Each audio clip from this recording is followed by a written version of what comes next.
Radiant's middle tower has fallen. Radiant's structures are fortified.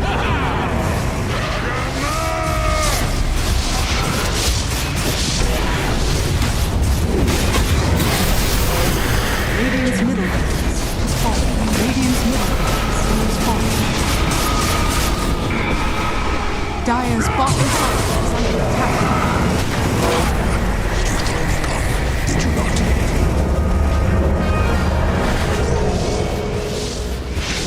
Dire's bottom tower is under attack.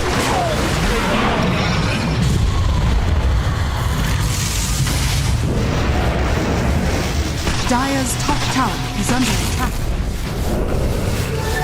Double damage.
Radiant's bottom tower is under attack.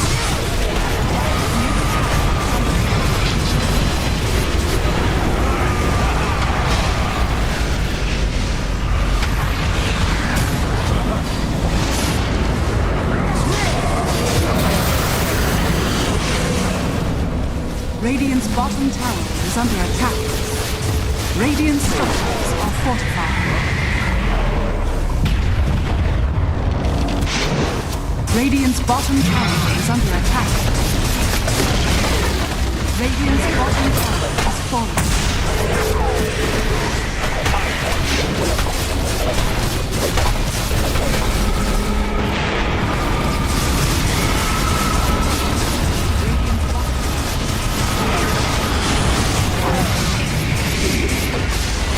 Radiant's bottom tower has fallen.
Get some!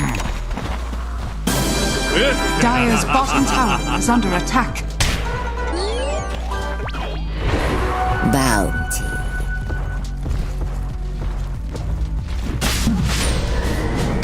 Dire are scanning.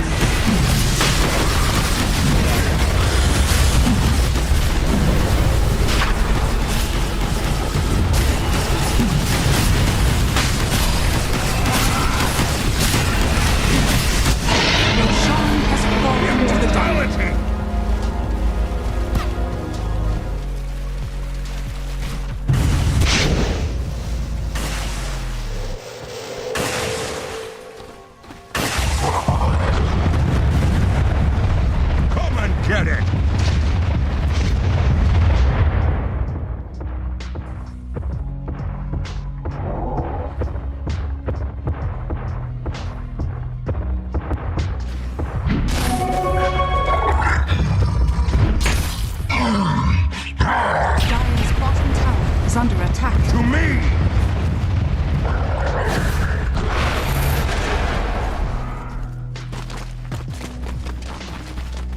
Radiant are scanning.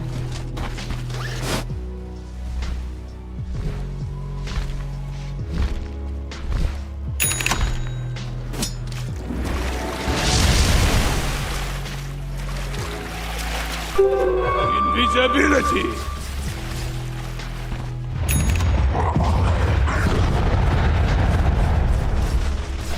Radiant's courier has been killed.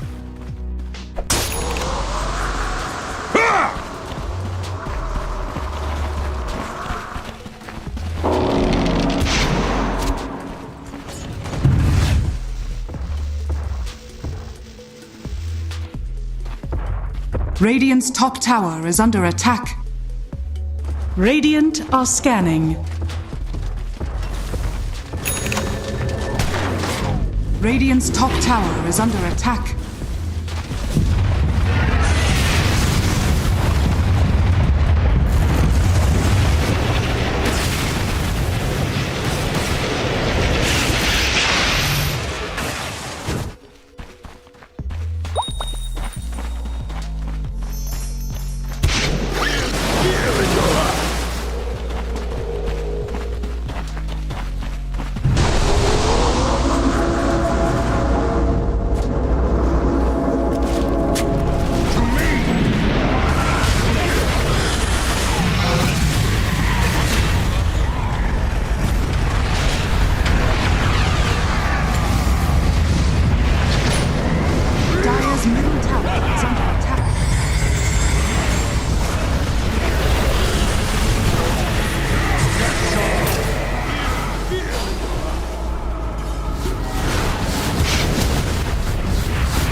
Dire's structures are fortified.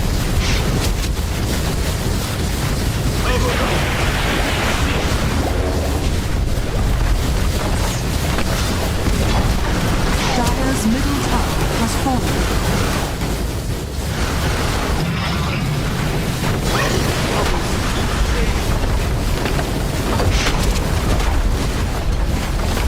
Dire's middle barracks has fallen. Dire's middle barracks has fallen.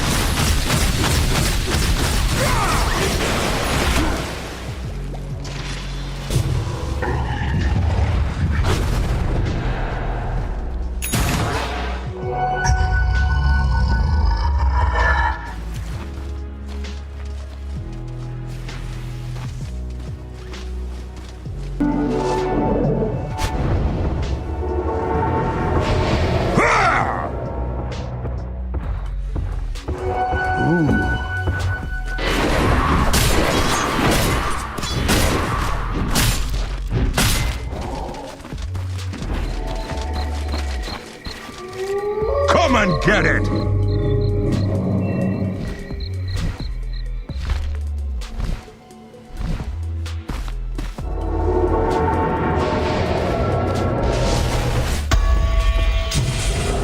Come to axe!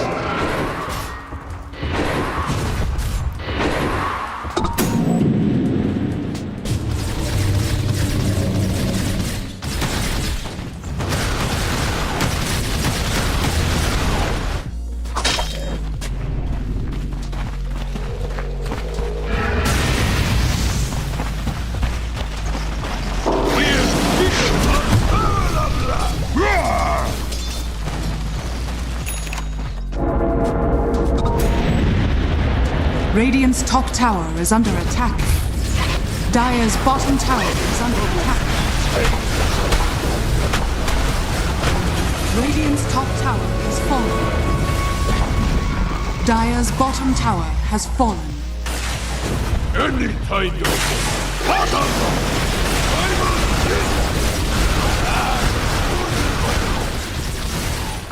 Dire are scanning.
Dire's bottom tower is under attack.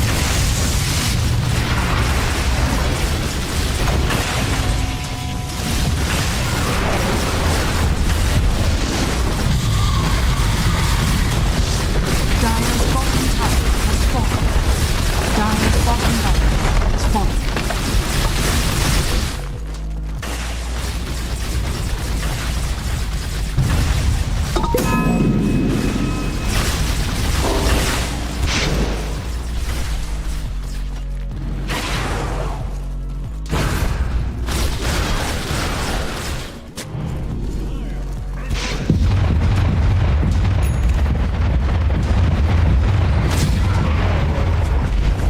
Dire's top tower is under attack.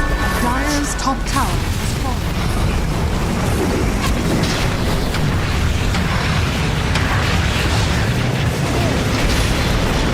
Dire's top tower has fallen.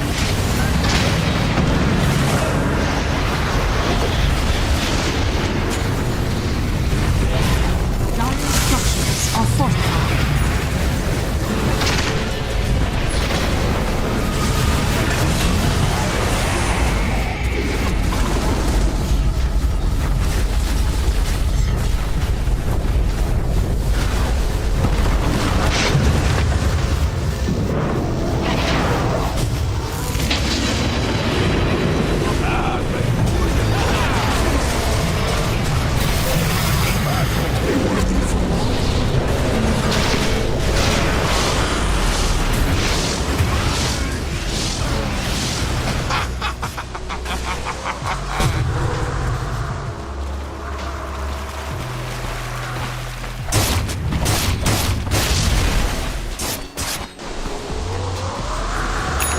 What can I say? Nature loves me. Bottom go!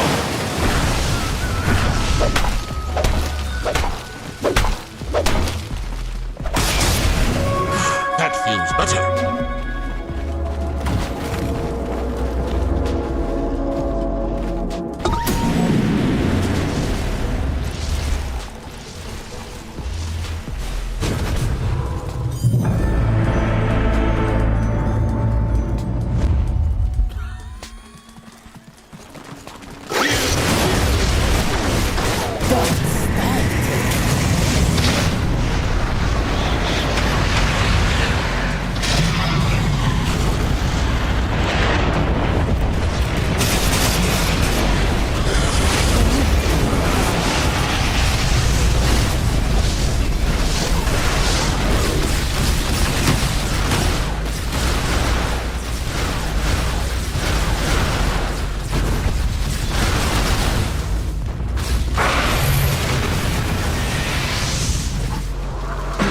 Radiant are scattered.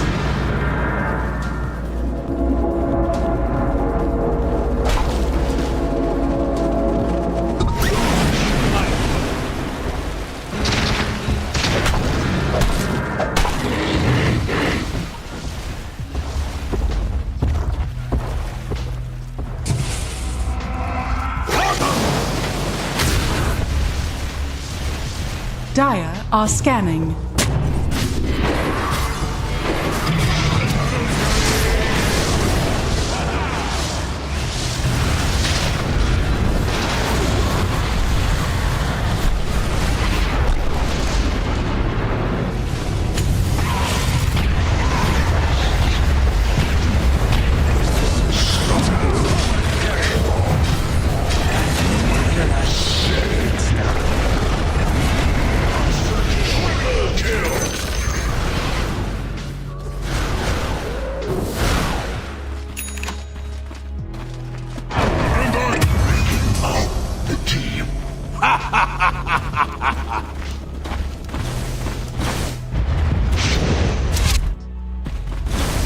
Dire's middle tower is under attack.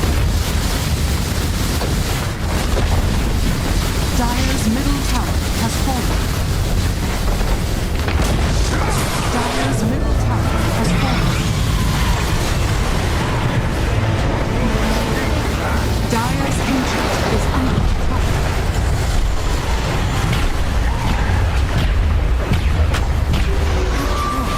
Dire's ancient is under. Radiant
what I up mean? or something? Like, look, we're all gonna die at some point in the future. Stop trying to stay away from losing the game. Just try and win the game. Buy the rapier. Be like got the juice. This guy gets it. Do you think anybody's gonna care if you lost this game at some point in the future? Chase that greatness. We're getting into the game number 1. There's a draft ready. Oh, got the juice did it to me, man. 10 seconds remaining. He's revitalized you, eh? In your life of little bit. Dota 2ing. 5 seconds you know what? remaining. We've got a classic caster bug right now because I was watching replays, so now I'm stuck on the perspective of someone. Very good. Very Want good. to know a secret, Lyrical? Tell me. Guys, nobody leak this. How many of you guys are here right now? I hope not many. We're just getting started. So guys, no leaks, okay? 5 Chill. seconds We all leaked remaining. and we're leak free here. Okay, so you know how I used to work as an analyst. We were talking yesterday for complexity. Oh God, I know what you're doing. Yeah, so I used to put up I used a program to let me put a like translucent overlay of the drafting grid over the Dota 2 client, and I used to open up replays of teams, and I would watch the captain's mouse cursor during the draft to see the other heroes they were considering. Next level tech. That was my hack. So it coaches. It You probably should put still out a works. video about that. You should put a video out about that, honestly, because I think people would care. You would get people to stop clicking on certain things. Yeah, but where's the fun in that? That's, where's the excitement? Come on, that's Lyrical. the thing, right? Is that like you know how like in the NFL they used to have to like cover their mouths because there'd be lip readers. Still do. They still hold the thing up. Yeah. 10 seconds it's awesome. remaining. I was thinking about that the other day. It's like comical how much attention they pay to making sure their lips can't be read, which just makes me sad to think about like the deaf person who was hired by some team to like read lips and like I can't see anything. He's blocking with the clipboard again. Get that paper out of there. 10 seconds remaining. We need that in Dota. Oh, you would have to have like multilingual lip readers.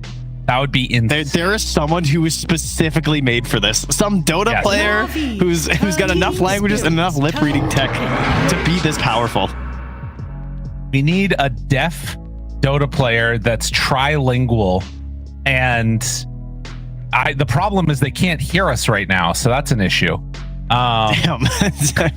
They have the technology. They got all kinds of stuff to let them. That's we got true. They deaf do, listeners, which sounds really weird. Deaf watchers. That's the one. We got the Centaur. That's what we got here. He made it through. That's a hard hero to play deaf because your teammates are yelling. They're like, "Please stampede!" and you're just over there at the camp. You're done with that. Guy's got to keep an ear out. Oh, Team Spirit go first pick Primal. That's collapse, baby.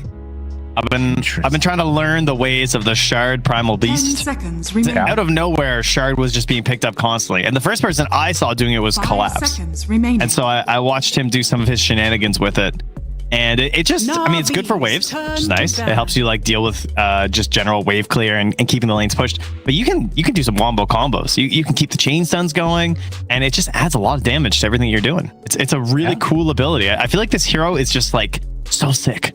They really nailed it with Primal Beast. Because have you ever felt like this hero's like overpowered? Yes, when it first came out.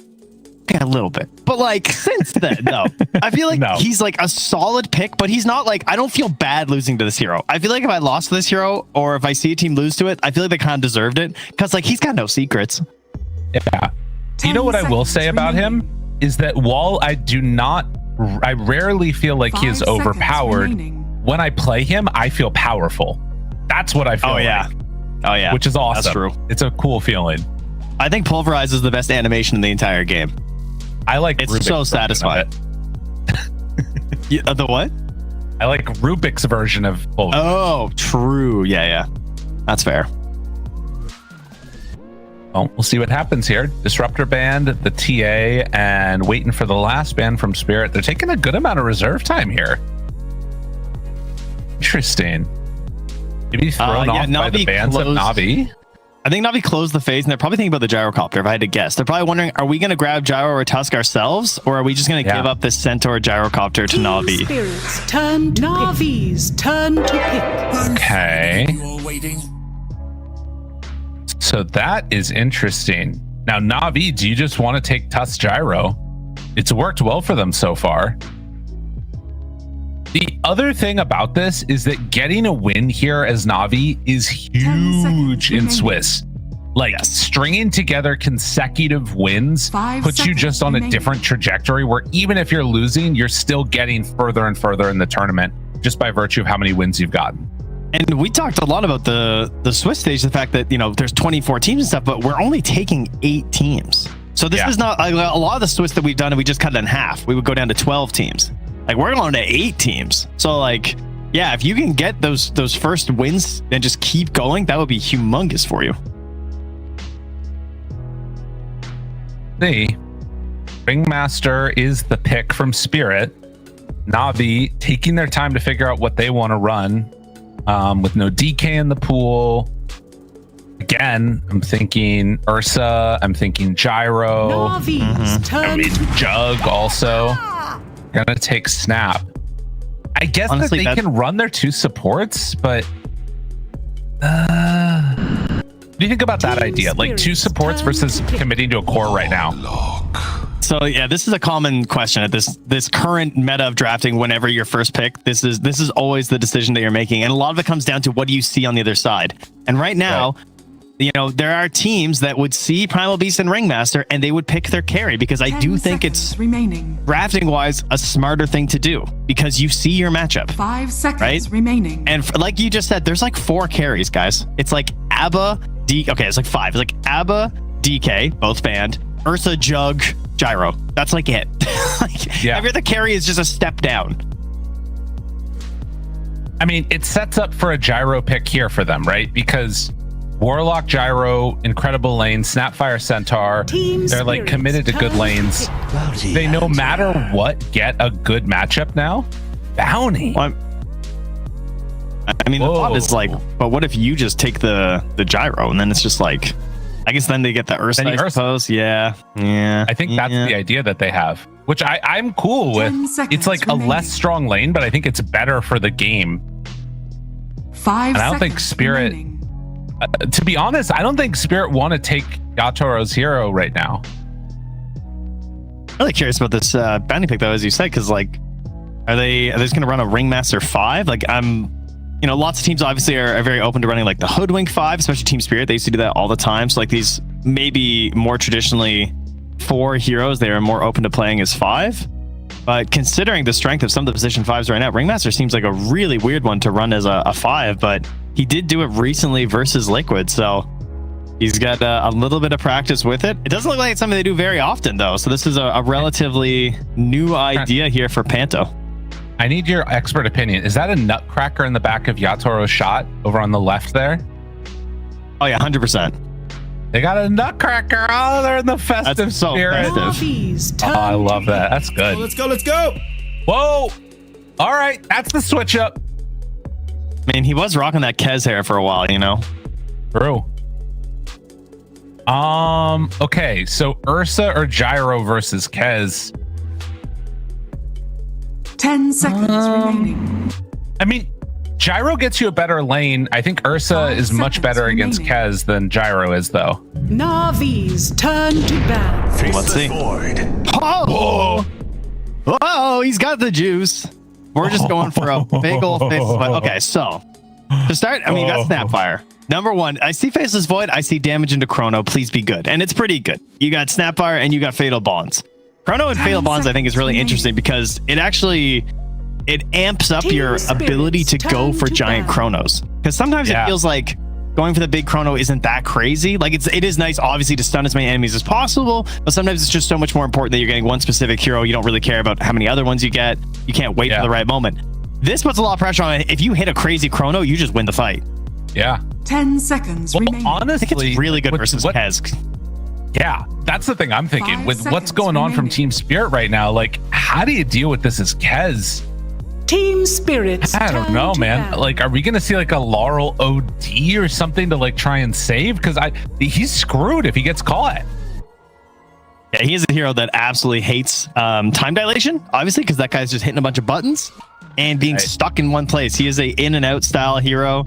You guys have all 10 played against him, I'm sure, at this point, or at least watched some of these games, and it's really, I mean, he's a fun hero. He's really interesting, 5 seconds remaining. but he's obnoxious, and obnoxious heroes just hate being stunned. That is their big thing. You know, your Slarks, your Weavers, your Kez, They want to bob and weave, and you just want to lock them in place and hold them against the ropes. So that'll be the plan. When they go for the Invoker and the SF bands, just 2 mega damage dealers out of the mid lane. Invoker, obviously, some nice control. Always pairs up really nicely with the Faceless Void. You and I, every time we see a Faceless Void go Invoker, and players are the same, they're going to make sure that's banned.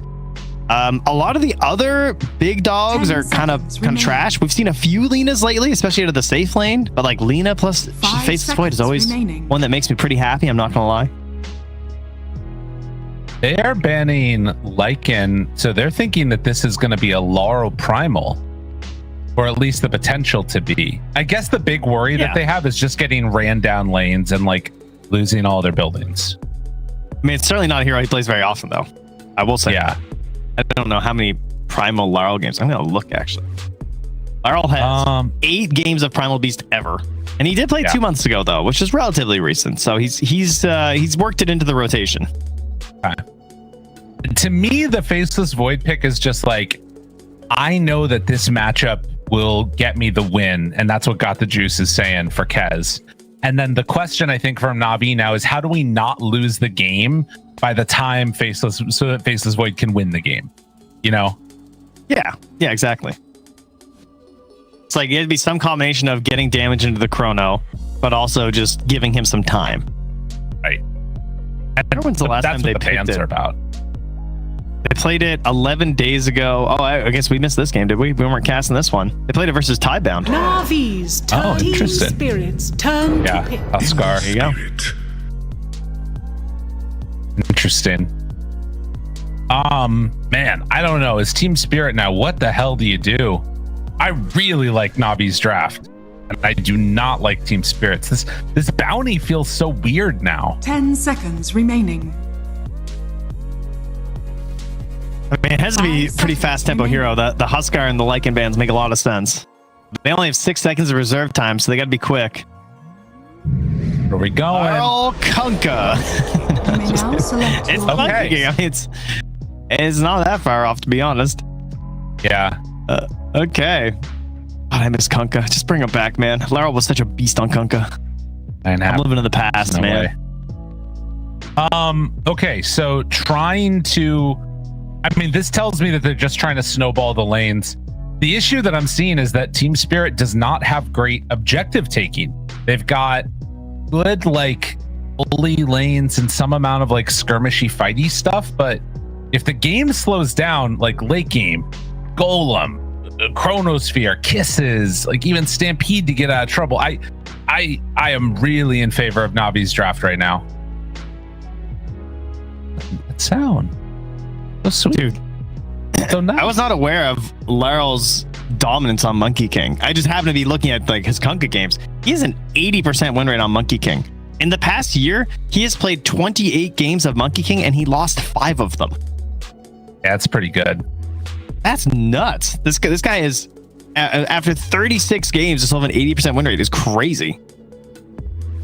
Yeah, that's some pretty good Monkey King gaming. Wow, the music, like a mixture of like nice little magical and like sinister dark. What if like Dream League took a turn and suddenly it's just like horror Christmas themed? Oh, and we get goth panel. Yeah, I like this. It's like just regular Jenkins. You know, he's probably got all the stuff ready.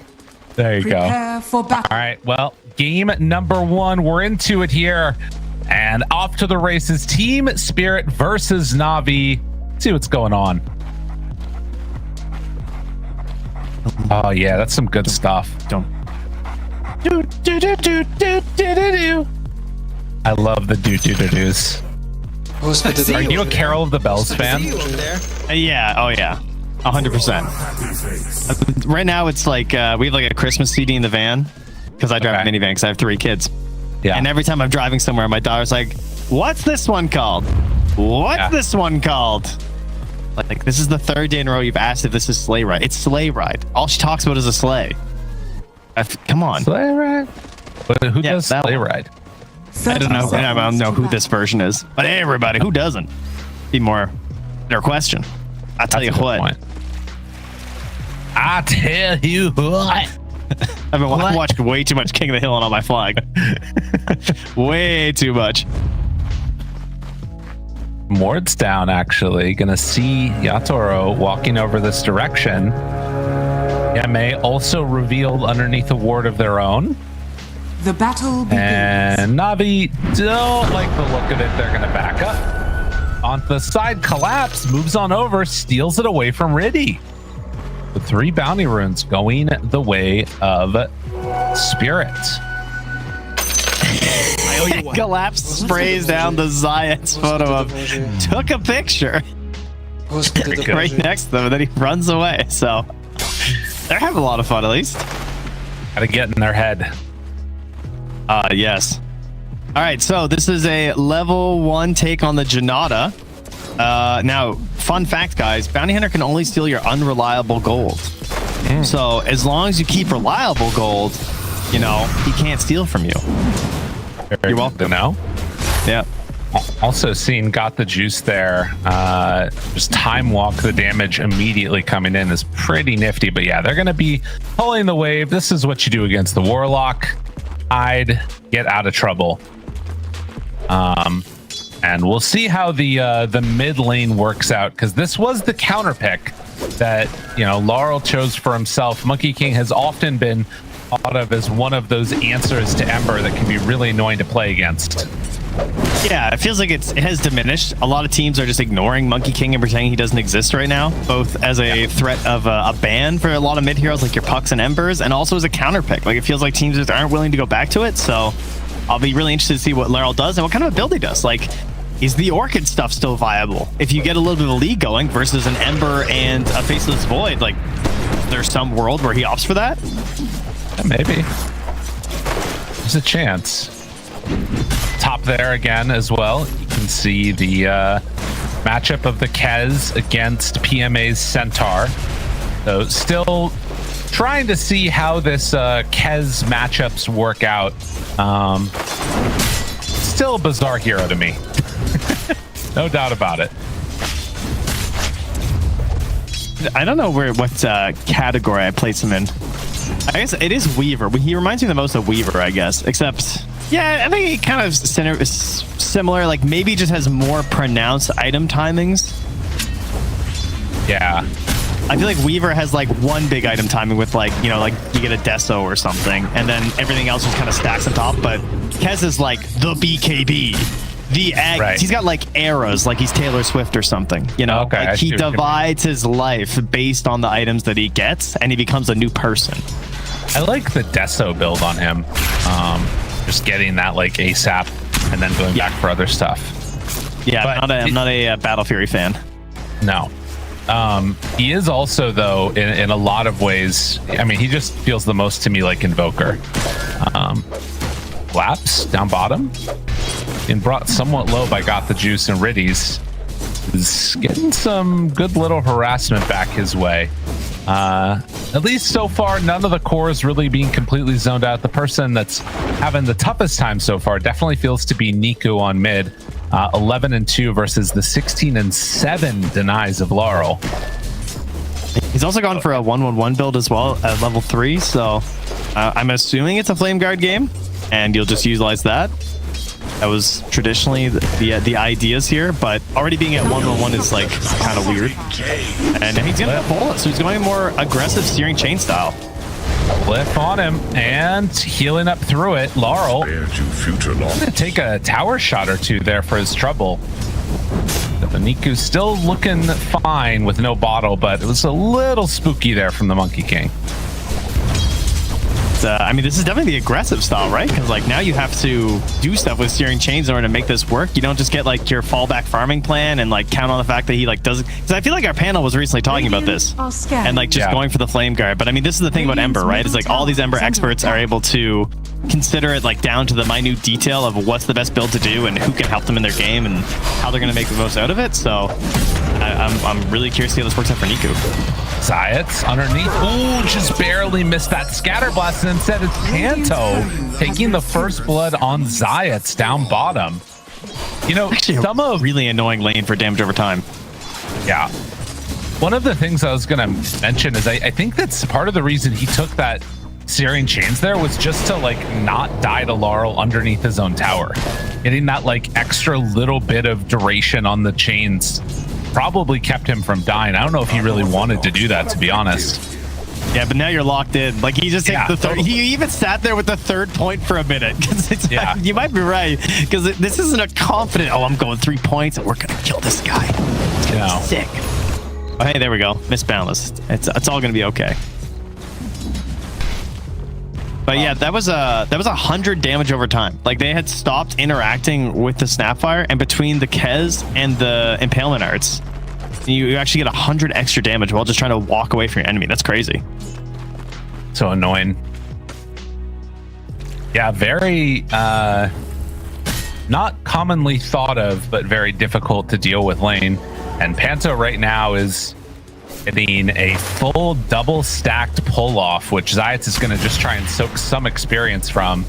Now they're going to be able to kill the wave and back out of there. Now TP rotation coming from Rue. They miss on the Impalement Arts, and PMA get hit by both instances of the Echo Slash damage. More damage out. PMA in trouble and gets brought down.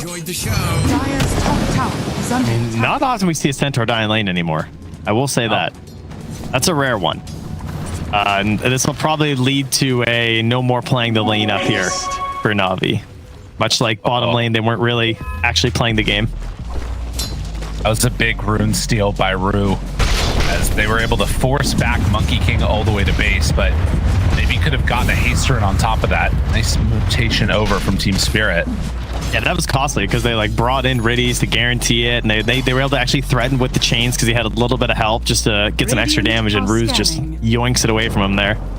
7-minute mark coming up. Look who's coming. Who is it? It's a Monkey King. He does have level 6 online. They're bringing more on Na'Vi, but 10 seconds away. I mean, this is really scary here. They drop down a ward, walks up to high ground, PMA channels, takes it over, and there's the Wukong's command. Reaction, stolen Wisdom Rune. Doesn't get much better than that. Yeah, and Collapse gets their own on the other side. Although this, they find Laurel. Okay, in some trouble now. Laurel is dead, and Yatoro shows up too. He does not have level 6 yet. Cookie chased down Fatal Bonds. More, they've got the chains out, and in further trouble. If they can get this kill onto the Kez, what a huge victory for Na'Vi. Okay, they just immediately get some of that XP back. I mean, what's kind of funny is that he's a Monkey King with no tree dance, right? Because he's moving out of the mid like that. So he kind of just got stuck in the trees as a Monkey King. Not often you see how it's supposed to go. Wyatt's on the hunt with PMA chasing. Okay. Man. All right. Okay. All right. But then he missed his 2 daggers, so he kind of lost his swag factor immediately after.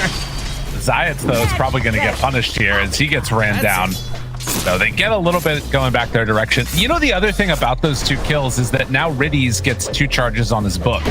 So it kind of makes up for the missed has been early stuff going his way. That was the help of the Dominator that was going to be delivered. Riddies doesn't have mana to pop it.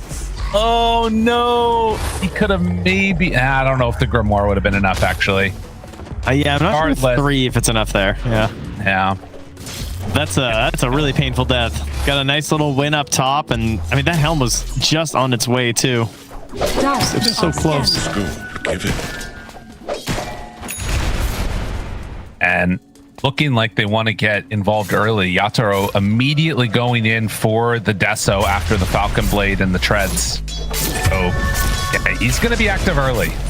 Meanwhile, Collapse trying to get out. They do have level 6 Chrono ready, but do they have any damage to throw into it really? Zayat's not quite level 6 yet. I mean, they're going to chase down Zayats here too. Snapfire in trouble. Cookie's down to the low ground, tries to escape. Maybe can deny out to some creeps here. He does get that at the very least. Now got the juice, trying to run to get away. Threw on him. Is a chase underneath tower. He still has Chrono. Oh, he's not able to drop it. Woo, Team Spirit, they're cooking. So many things, like after losing that shrine up top, like they lose the fight after the shrine, they're like, okay, Na'Vi are bringing it back, but just full on aggression. Like just a trample kill on the Warlock. Class is just fully punishing the fact they just don't have any reliable disables in that bottom lane. So he's like, until there's golems, I'm just going to dive you. Or, you know, and trying to get as much done before the Chronosphere is a real threat as possible. That's such a big edge right now. Niku is just struggling to figure out what to do as this Ember. Like, he was there.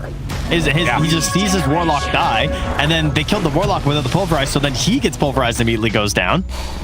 And like, where do you go as this hero to play? Because this is the problem with the Centaur War Runner, is this guy's going to go live in his lane, he's going to get his farm and his gold, but he's not very helpful. So like, he needs Snapfire to basically get 6. I feel like is when they can play the game of Dota 2 again. Yeah, that is really the problem. The Wisdom Shrines being so integral to any of this stuff working.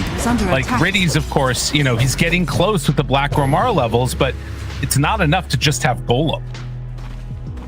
So we'll see what ends up going on here. Also, they do finally get the Got the Juice Helm. This is really the problem, though, right? Team Spirit are going to play aggressive. They're going to play fast, try and end this game as quickly as possible. And Na'Vi, they need to hold on. I don't even think it's like a guaranteed win or something as it goes later, right? Like, they still, you're right, they still need to hold on as Na'Vi, but it's not even like the end of the road at that point. Oh, the Dusk just missed. Dude, Rue, what a gamer. Under attack. Cuts back the other way, knows there's people coming his direction, stealing away farm from Got the Juice. Radiant's top tower is under attack. No, it's true. That it's not a guaranteed win necessarily. I think it's hard for me to imagine Kez having a good game if like he gets chronoed though. You know what I mean? It's true. They don't have like. It's gonna be hard to rely on just escape to act. Yeah.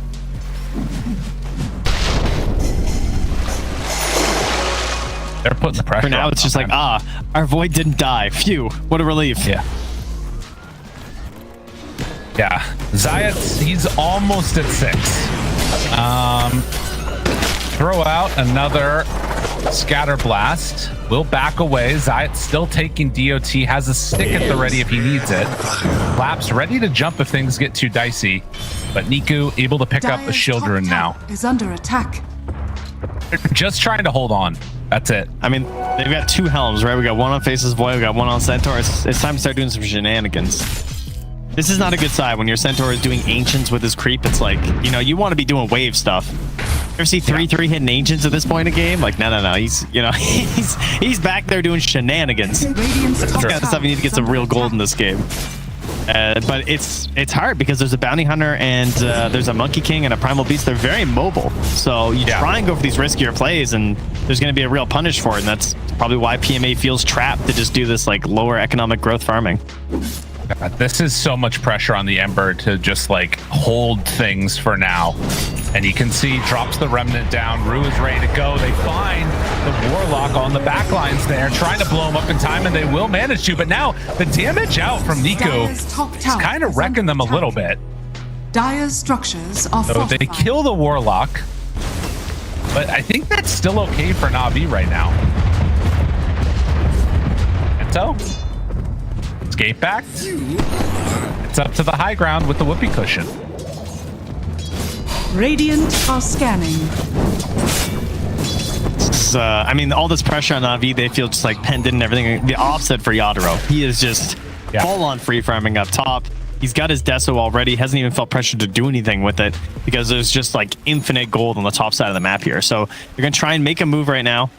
He's still, they're so close to level 6 on Snapfire. He's like 60 XP away or something. But they're moving anyway. Radiant are scanning. You're going to see him up on high ground. Oh, chains! Man, that hurts. That level 1. Oh, God. And now they're all here. They're all right on top of him, dead. Gotta get out. Run, no. Pulverize caught on the Centaur. Does not want to use Stampede for this. Ow. That is a horrific miss. And they're going to lose another Wisdom. This is old. Like, what's the play there? Do you have to just try and chain gang it instead? Like, do Remnant into Searing Chains? Because like your reach is just so small. Oh no, Nico. He's just dead. And now he dies mid. I mean, that's game losing right there. Honestly. And now down bottom, they're on to Got the Juice. They're and in the replay you can see it was just over and done. Like the second you miss that grab, everything crumbles so fast. And this is that mobility that we're talking about in terms of like trying to find farm on the sides of the map and why you can't do it. Is the kisses now come out, so they will get a punish on the Laurel. Get something at the very least. Collapse, maybe a chance. They're going to drop boom. They've committed everything for this, but they do get 2 core kills, and they needed something because they just lost Faceless Void on bottom while that replay was going on. Tower is under attack. I got the juice. Having a bad time. He's going to TV up top to try and find something. They're going to try and put a little bit of pressure on the mid lane. This big fuzzy wuzzy Warlock Golem. But like, so look at this, right? It's an 8,000 gold lead at 15 minutes.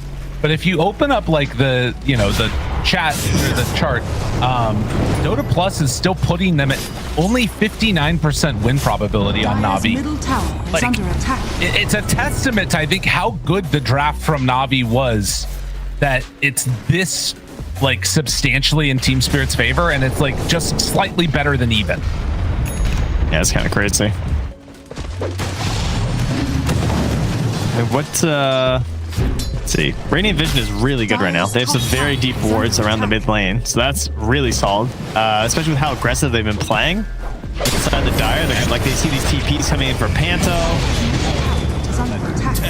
Like, this is one of those moments where you kind of wish you could actually do something, though, because like you see all these rotations coming, you understand they're kind of overcommitting for a Centaur, but you can't even punish because you have a Faceless Void who's just not ready to play the game.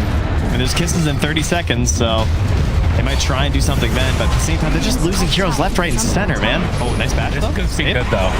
Tries to kill him with the rocks, not quite gonna get it. Now the Pulverize, but I think Got the Juice has the damage as they chase it down. Laurel manages to find the kill there onto Riddy before he goes down. I was on Radiant Vision for a long time there, like for like 2 minutes, and I thought, based on what Na'Vi saw, that there was like 3 heroes behind Collapse. And I was like, oh, this could be really scary, because they were kind of hesitant, but yeah, he was really solo, huh? He was just in there. Very much so. Dias shuts out the lane, is going to lose his life for the cause. They're just like literally throwing bodies for gold into Faceless Void. That's what's going on right now. Miku, this is some spooky stuff, man. It's a Monkey King versus a bounty hunter. Yeah. Radiant's top tower is under attack. I mean, it's crazy, right? Because this feels like it should be Team Spirit just stomping, but the presence of this Faceless Void and what happens late game in this, I think, is very much up in the air still which way this could go. Underneath the vision right now, they see the Kez going top. That ward was scouting it all. As Team Spirit, the goal for me would be like to take this Manta that he bought and then get Aegis soon. Right. They can do it right now. I was gonna say I think right now, but it's a little aggressive because they're kind of running in there. But like getting the Aegis alongside the Aghanims would be the best thing you could do. Right. This feels very good because obviously the counter to Faceless Void has always been just get the Aegis, you know. Right. Got the Juice being stalked here. He does see the bounty hunter with a sentry. Yame also walking away if he goes for the sentry, Rue might die. He can kill that and walk away? That's not okay, man. Come on, guys.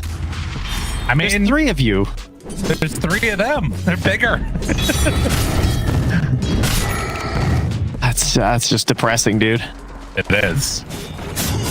Try and take whatever measured losses they can at the moment and hope that things turn around eventually is the call. But walking underneath the ward, Itoro moving over this direction. They see him on that ward, and now the Kez walks back over. I mean, they're playing under vision, which is, I think, how Na'Vi are able to dodge some of these ganks coming their way. But now they're getting ready to walk into the Roche. They decide to fight at this Pre-Tormentor Roche. Yeah, I think you have to, right? I mean, you have Golem, you have Fatal Bonds, you have Kisses.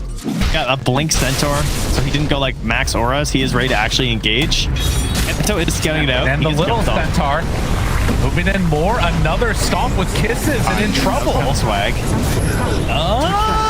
They got him caught, still rooted. Need to be careful. Slowed down for a moment, taking out the ward. Yatoro trying to wrap around, but they don't have a good angle here. So Roche low. Crazy. They're still fine though. They've only committed kisses, and I think even with kisses being down, Team Spirit don't want to just walk into the pit against, Stampede, Chrono, Golem, Fatal Bonds. Yeah, 4 points in Scatter Blast. Like the magic damage has amped up a lot since since their last potential engagements. Okay, interesting. Miracle, I think the lead has gone back down for the first time. Yeah, just for a second, it did dip for a moment there. Oh look, down to 10k. Yeah, they're clawing back. I don't know. I'm a Navi believer, man. I think that they've got this game because I just don't see how Team Spirit end it easily because it's so hard to fight around objectives for them. I mean, I'm not a believer. I still think Team Spirit wins this one.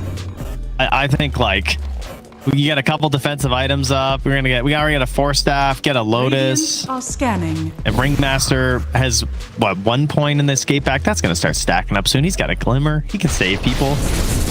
In my eyes, it's way harder to execute for Navi.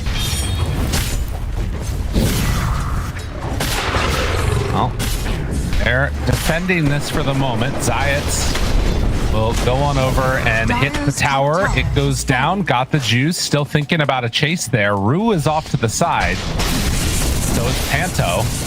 The rest of the squad behind him. Can they keep him alive? Trying Cookie away.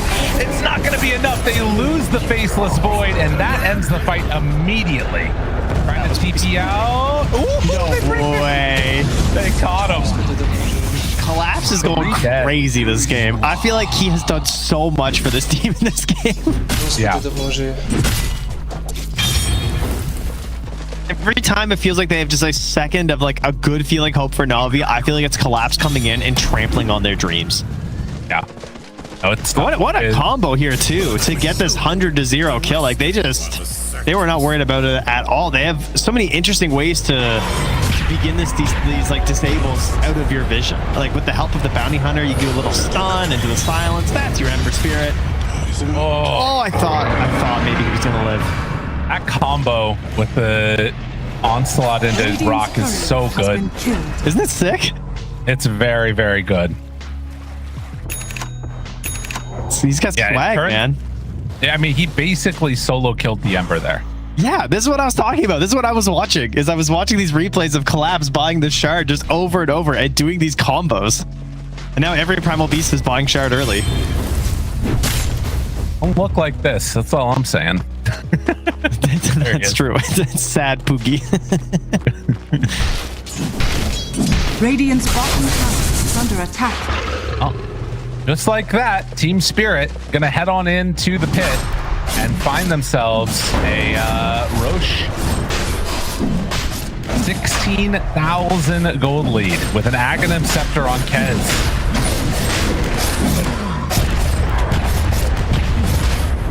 From Navi, the question is, how do you deal with one of these heroes with an Aegis? You can kill him twice. I don't know if you can kill him, or you can kill him once. I don't know if you can kill him twice, though. No, it feels like Chrono is so necessary. And Kez is one of these heroes, too, that I think it's twice as good if he's a save ally. If he is a Shadow Demon or a Ringmaster, stonks just go crazy on this hero. Right.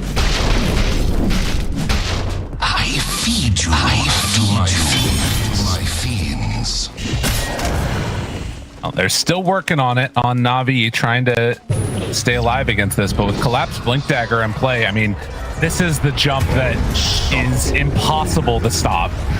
Well, let's see. Now, I don't see how he died there because he just got the +12 strength talent. So I thought that's he was a good point. Very good. I thought it was just gonna be fine. I'm afraid you're just not very good is a crazy harsh voice line to drop. I'm sorry. That one's just—it's not even a joke. It's just hey, you suck. You're bad. You're bad at the game. John Delancey's voice is under attack. Radiant structures. Well, tier 2 tower gonna go down. And meanwhile, Got the Juice tries to catch Laurel up top. will not be able to. And if he's not careful, he might just die in a second as they bring over more players. Now rekindle. Do they have an idea that Look at this is this. going on? Chrono kisses, and Rue is going to fall. Now, Laurel, can he get out of here? Are they going to lose? Got the juice. Double connection with the golem, but it will not matter as there is no more damage left. Riddies will fall. Radiant's KB out from collapse. They're still trying to chase this here. Silence now, in trouble, dead. Do you think that Collapse ever plays that song Till I Collapse while he's gaming? I mean, Like, do you think he just plays it on loop while he's playing Primal Beasts? You ever considered that lyrical? what a guy. He's just throwing rocks. Well, All right, well, that was actually a net win for the Yeah. Radiant because they're so far behind with comeback gold. The experience though was nuts for Spirit. They get like almost 2k XP each on Monkey King and Primal Beast, so that part's not great. They are monstrosities at this point. And the other unfortunate part of this was that Navi used all their big spells. And now they really can't do anything to these guys. Radiant's top tower has fallen. No, the other thing about this build is this is just objectively the funnest way to play Primal Beast because you just get more cool stuff with shards and eggs, you know? Oh, yeah. 100%.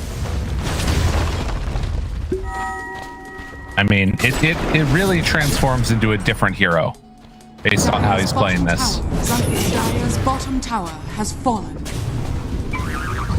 Team Spirit are going to jump in now, find the Centaur. This is supposed to be your big tanky guy. We'll pop the Stampede to get out of trouble. Scatter Blast, the cookie connects now onto Collapse. They do have a good Fatal Bonds if they want to connect it there onto 2, 3. Well, it's gone now. Radiant's Only on top 2. tower is under Now it's attack. only on 1. That don't feel good. Radiant's top tower is The fallen. tower is down. Faceless Void, 10 seconds left on Chrono. Meanwhile, there's a minute left on this Aegis Radiant's for the top Keds. barracks are under attack. Feeling very much like they're going to be able to finish off this lane of racks here. Has fallen. Toro Dire's just structures are fortified. pops the ulti, runs away. Yeah, he's got the eggs, man. He's just pressing all those buttons. Is under attack. No consequences, no cares. Level 19. Dire Low are cooldowns. scanning. This hero's so cool, man. Dire are scanning. It's a weird one.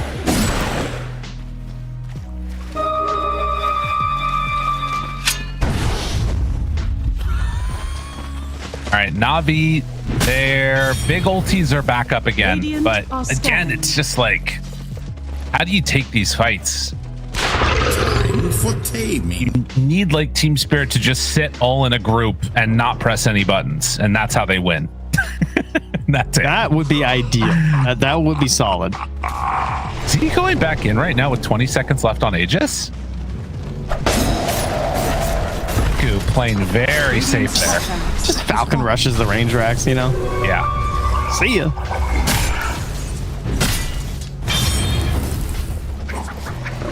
Yeah, I mean, I'm seeing more of the problems now with Navi where, like, if Ember can die instantly, you can't, like, start the fight with him because he just gets blown up and there's no way to keep him alive. So they don't have a way to start the fight on Navi. Yeah, it's without not great when his just dropping survival... abilities. Yeah, his survival mechanism is having a point booster. Right. That's his tank item. Radiant's middle tower is under attack. Meanwhile, Ringmaster is getting close to the Ags. So pretty hype itemization. Glimmer into Ags on Ringmaster for the double save. Very, very good. Yeah, that's just crazy annoying.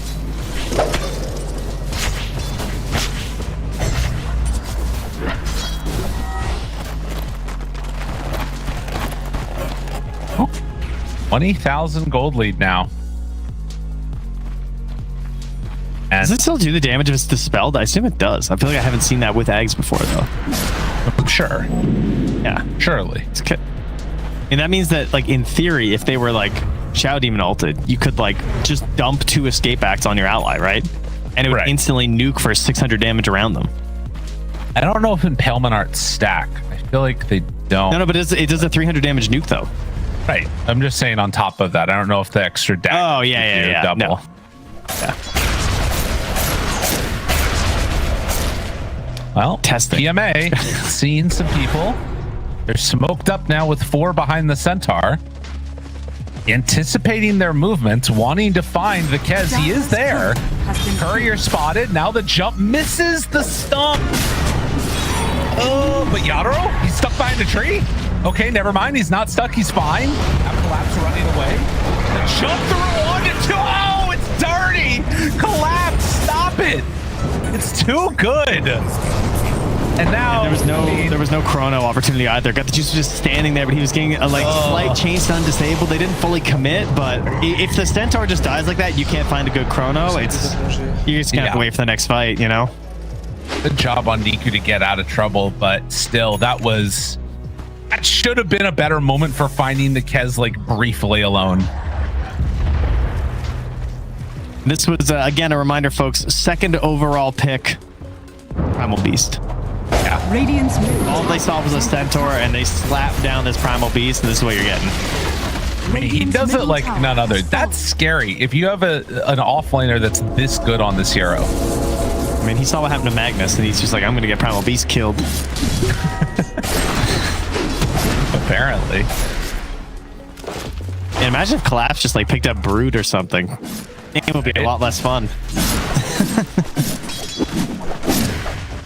Jeez. Well, he is as of yet not showing on the wave. I'm just thinking about it. His whole team is gone. You know he wanted to go right there. They will get the Tormentor for Rue. So the Friendly Shadow. Excellent. Online. Like that one. Remember this was a Treant ability for a while with the old Nature's Guys, you know? Oh, yeah. All right. Navi, again, not wanting to take a fight inside their base. It looks like they're going to try and set up for something here. Team Spirit, no. They scanned right on top of them. They are acutely aware of what's happening. They are not afraid. And just going to slink away as Roche, 40 seconds until it's up. They're going to send the Monkey King forward under the Friendly Shadow. Okay. Yep, that's good. That was really cool. So cheeky. Lapses and amp damage.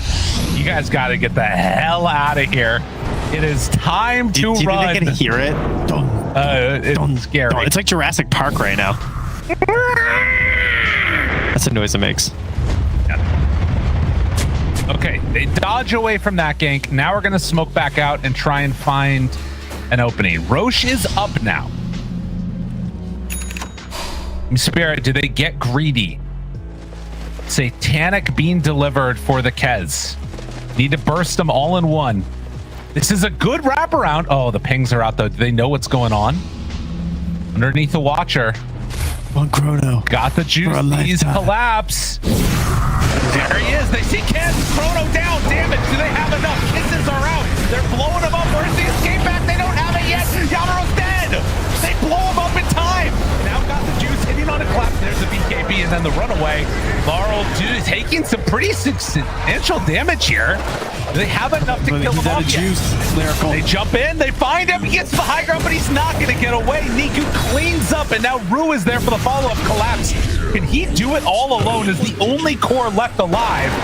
He's rooted for the moment, has Shiva's guard at the ready, charges through. Niku! But they are baiting him out, and I think they might be able to run him down. No, instead they go for Panto there. Now they have to back away. Niku gonna be under control. They buy back on Rue. Niku hoping to escape, and will remnant and run. What a great fight from goodness. Niku the bullfighter in this one here. Unbelievable. I can't believe they got the kill. He was so low. Like, I thought there'd be a save. It took so long. The chrono was ending, and they had to layer it with the chaotic offering at the end to get enough damage for the kill. Yeah. Like, but look at the. I thought he was getting out of that one. That's a 7,000 gold swing and a 10,000 XP swing. And what happened? Was he just being controlled by the Ember, I presume, on the Ringmaster? Because like you said, there was just no save. Is Kaz going to finish this? Yadro, what are we doing, brother? Oh, no. Oh, no. Oh, no. Look at the damage back on Got the Juice, though. He almost dies to it. Apparently, Yadro is very strong. Oh, he's alive. He's alive. Yep. He is gone on Zayats. Now Niku, trying to get away from Laurel, does manage to escape. There's no chrono, so that is like the saving grace there. He took 5,000. He did 5,000 damage in just that like little instance there. That was crazy. He had I looked at Faceless Void, and he still had 600 more damage over time going on him. But he got another time walk up in time. But that is crazy how fast that stacks up. Okay, another Aegis now. Feeling their strength and knowing the cooldown on Chrono, they managed to come on in and secure themselves Roche. This is why they make that move, I guess. And Faceless Void, he does have level 20 now. So I will say, I think this is a reason why we don't see the eggs as much on the Ringmaster, is that last fight. Because if your escape act is so important, generally it's mobility. It's Force Staffs and Blinks that are more likely to get the big success than the eggs. Let's have BKB TP out. Do it now if he feels so inclined. No, instead they turn and decide to fight this. Broken, got the Juice taking a ton of damage. He does still have Chrono. Can drop it if he wants to. They don't want to use it, so no, they're going to back out. You can lose the Ember, though, in the mid lane while that's happening. Oh, no. Yeah, their mobility is just too fast, man. If you can't instantly kill this Primal Beast, you just got to get the hell out of there. And Kaz is just taking your base. Yeah. I mean, Yatoro feels invincible because he is. He's got a couple of catapults with him. He knows there's no BKB on PMA. Yeah. Of course, he also doesn't have a BKB into the blade mail, so has to be a little bit careful. PMA, Stampede, trying to run. We'll get some separation. Underneath the tower! Yadro! No! Oh, blade mail, he does have Chrono ready! They drop it now and just blow him up in time. Trying to do what damage they can. There's the Chrono. Yatoro, he went too far. He gets punished again. Oh, no. No. What is he doing, Gabe? I don't know, man. Sandra's just like, guys, there's nothing I can do. The only way we could possibly win a fight is if he just chases me endlessly while my blade mail is going and he has no BKB, but that would never happen.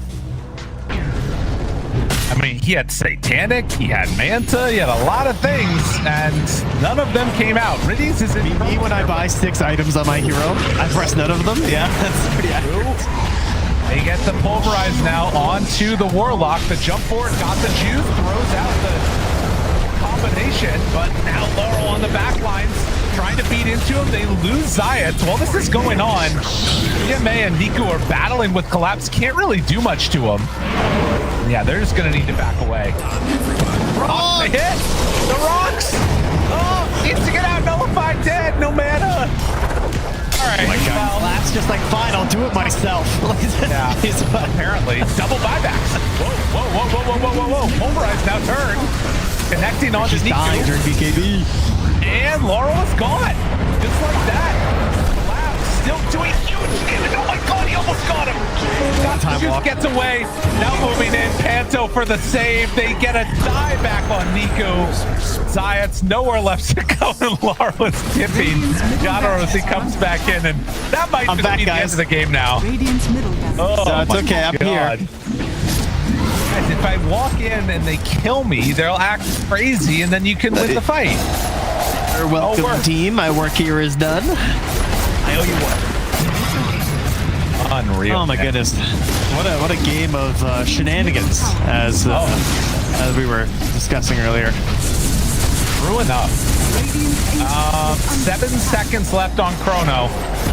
They're trying desperately to get this. Needs to jump away. It's going to be too late with the Golem. That stops it. GG is called. Team two-spirit. Maybe not the way we anticipated it going, but they do in the end get the victory. Oh my goodness.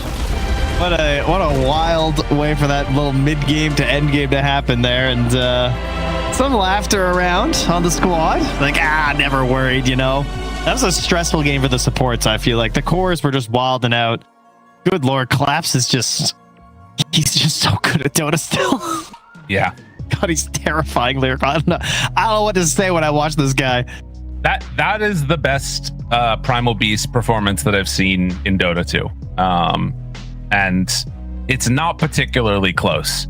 Like, I think about some of those like nothing to say games back in the day when he would play at mid and rotate early, or Thompson like around the TI 10 stage or somewhere in that neighborhood. We didn't even make it, but they were playing the last chance qualifiers, and it looked different. The mid game of this hero is nuts. Did 47,000 damage. Like, he was what? so fast too to recognize when he could just dive in on people throughout like the earlier parts of this game. Now that being said, there was like that one feed at like the top Wisdom Shrine at like 20 minutes or something where he just kind of like dies, but that was like the one he got wrong. You know what I mean? All his other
jump-ins from Na'Vi, but overall, Spirit, we're just kind of cruising through in the onslaught of collapse.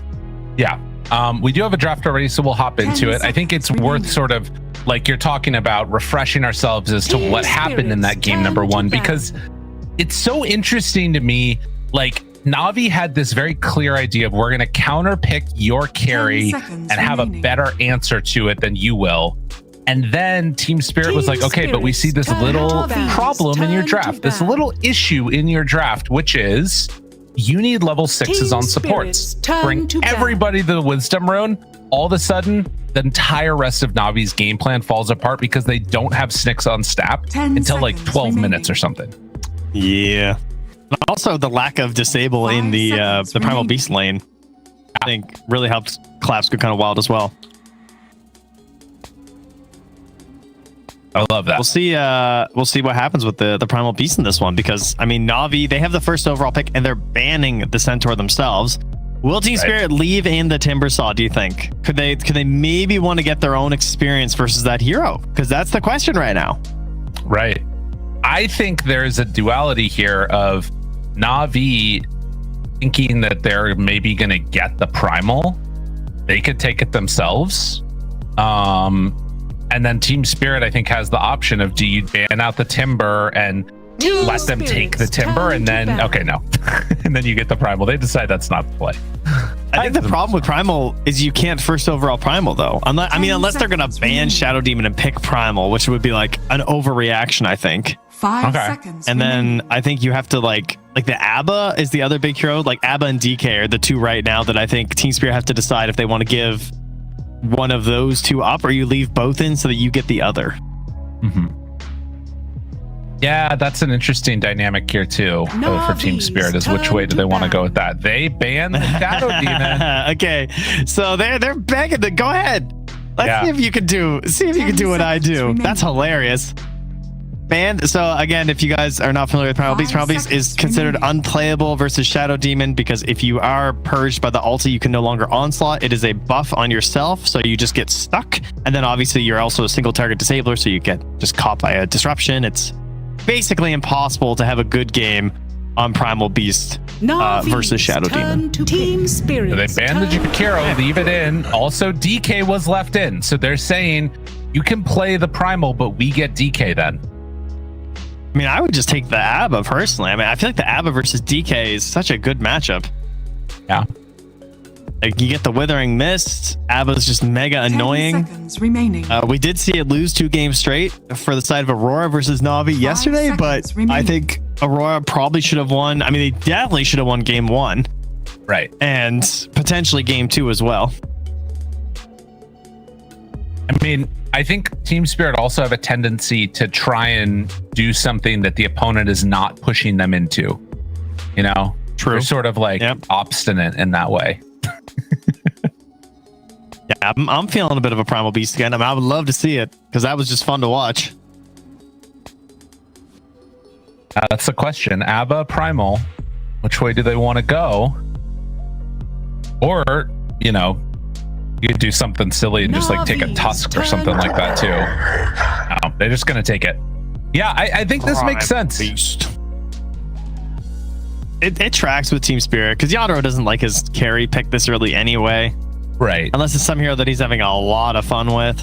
So like, I don't think they want to rush the Abba in, and Abba's pretty mediocre in the other roles. I wouldn't want it to get like Flex to Collapse later on. I think this is more like you said, they're just doing their own thing, and we just watched Collapse get a second pick Primal Beast last game and look completely unchecked. So I imagine that Na'Vi are going to try and do something. Maybe they'll pick the Ench.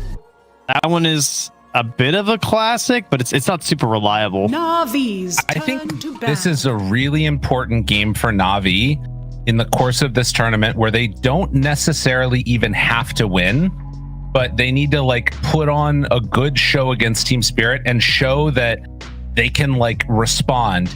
If they win this game and then lose the series, I think that's still fine for them, but obviously would love to get 2 wins in a row. But like, you know, from your own region, Team Spirit, like the other thing that's not talked about a lot, I think necessarily, is that for the majority of these players, with the exception of Zayat, their like first big foray into like seeing Dota, because they're so young, might have been Team Spirit winning TI. So like there's like a you know, sort of older brother, younger brother thing going on there, maybe potentially as well here. And being able to get a win against Team Spirit here would be huge for them. Yeah, I mean, we've said it before, but Nico's 16. 5 So seconds when they remaining. won TI, that was like 5 years ago. Yeah. Like he was 11 watching Collapse and Yadro lift the Aegis. So yeah, Team very good Spirit, chance. Turn to pick. Oh, they're leaving the Chen. That's interesting. So we have a Chen DK set up here as well, which has been a very strong go-to for a lot of teams. do what they do. 10 seconds remaining. I'm still I'm predicting the Ringmaster. If it wasn't 5 banned out, I think seconds that's what they would do. So I wonder if like maybe they have another one of those heroes for Panto here.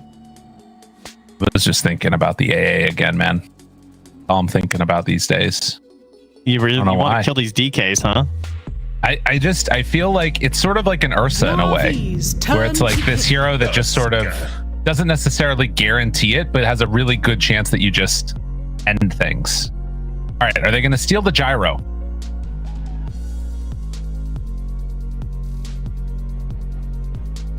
That is there's a little pressure there, isn't it? But I mean, I'm 10 seconds remaining. a safe lane DK enjoyer and believer. Yeah. 5 I hope seconds not. remaining. But they've definitely played their fair share of mid, so you know that is true. They could support gyro. That is also true. But yeah, maybe that's a good way to go about this. You pick the gyrocopter, you remove it, maybe you flex it, you pick your 5 at the same time. I wouldn't hate that. The other question is Chen. I mean, they were a Chen team. Yeah. And then they tended to have it banned versus them in a lot of their games for a while. Kind of went away from it, or they were banning themselves. I'd like to see Na'Vi go back for it. Ken Gyro? Sounds like a kind of cursed support duo now that I'm saying it out loud. Yeah, I think if we go Chen, we just, Give them Gyro. Yeah, it's fine. I guess. Oh, okay. Now you make it sound bad because now they have to have Gyro versus your Chen. That's a fair point. Exactly. No, it's a weird one. It's like they've thought about this before. It's a tough question. Do you take the gyro away? Do you decide to run the Chen? Is there anything else that you can run that really shuts down gyro? Clockwork. You know what they did versus Tybound actually, Na'Vi? What's that? Is they ran a mid Kez and a safe lane gyro. Whoa. Niku went like mid Chrysalis into Ags. 10 That's kind of seconds cool. remaining. They won that game. What are we looking at here? 5 So the seconds clockwork remaining. is a big Team wrench Spirit, thrown into turn this. to pick. Grimstroke. Grim? Oh yeah, that's a hero. Let's go. Okay, I'm a believer. I mean, Grim's a classic counterpick to the Tusk. Someone's soulbound, the Tusk can't easily save them because he immediately gets leashed and then he can't snowball. Also It gives annoying you for double Primal. abilities on DK. Yep, same thing with the 10 Primal seconds Beast. remaining. Very cool. 5 Weird. seconds remaining. Also, it's been talked about a lot, but since it's been gone for a while, the level 15 talent on Grimstroke is disgusting. 25% spell soulbind spell damage amplification. Now, when I originally read that, I thought that this just meant that anything that's single target that does damage is amped, but it's any spell. So like Leshrac spells get 25% spell amp if the two people are soulbound together. I didn't know that. Really cool. Why? I don't think it should be that. That's what it is. Whoa! What are we doing? We're going crazy. Oh yeah, now we're gaming. That is a wild Necrophos pick because that's probably Collapse. Like he's probably playing this 3 into a potentially 1 Dragon Knight, and it's going to be a Laurel Primal Beast, I think. This was one of Collapse's things for a while. He was trying to make Necrophos work. Spoiler alert, it did not work very well. When's the last time he did this? I remember this phase. They have 1 second of reserve time on Team Spirit now. And like they're playing into a weird ass collection of picks too. Okay, never mind. It was not Collapse. Collapse has not played this since 2018. I'm definitely thinking of someone else. Okay. 10 seconds remaining. I mean, who was the last? I mean, it could go either way. It still 5 could be seconds mid remaining. Necro and Primal. I just don't. Maybe they're anticipating that it's going to be a DK mid. I guess you can just follow the DK wherever he goes. That's the idea.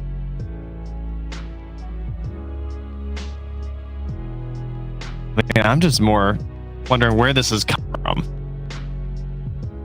I mean, Larl hasn't played it in a pretty long time either. The last time he played it was versus Game & Gladiators in, what was it, June 2024. Also, notably, they did not take the gyro. Navi's turn to battle. Larl's last games, other than that game versus Team Spirit, he last played it in Dream League Season 21, which was a long time ago. So, Okay. you know, this would be 2 out of his 3 games would be a Dream League if Larl picks this up. Team Spirit's turn to Is battle. there any way this is a collapse Necro? It's one of the 2 of them, I think. I don't think it's Yadoro. I mean, hell, it could be. Right? I mean, look at the bands of that's Na'Vi. what I meant. Is it a Yadoro Necrophos? I think it's possible. It seems like something he would do. 10 All right, so seconds Ursa remaining. gets taken. Obviously, great nullifier hero. Just Team great hero Spirits overall. turn to battle. I like it against the Primal too. I mean, this could But be. Nope, never mind. It's a weird ass game, man. This is shenanigans. We were asking for shenanigans. We found shenanigans. And this is a different Navi's draft. Like turn none of to these battle. heroes have been picked in the last 2 tournaments. It feels like. I mean, Ursa, obviously, some of them have. Okay, but like Clockwork, kind of out of left field. Tusk Sans gyrocopter too. That's the big thing to me. They decided not to go with the gyro. I mean, we still don't know what the hell they're doing. 10 seconds Neither do Na'Vi remaining. with these bans. They're just like, all right, well, what are the other multi-laners that are annoying? 5 seconds remaining. So they banned Beastmaster and like what, a Viper Veno, I guess, would probably be my ban, honestly. They need to Get some Yadoro Veno with a Spirit, though, right? Necrophos. Is that?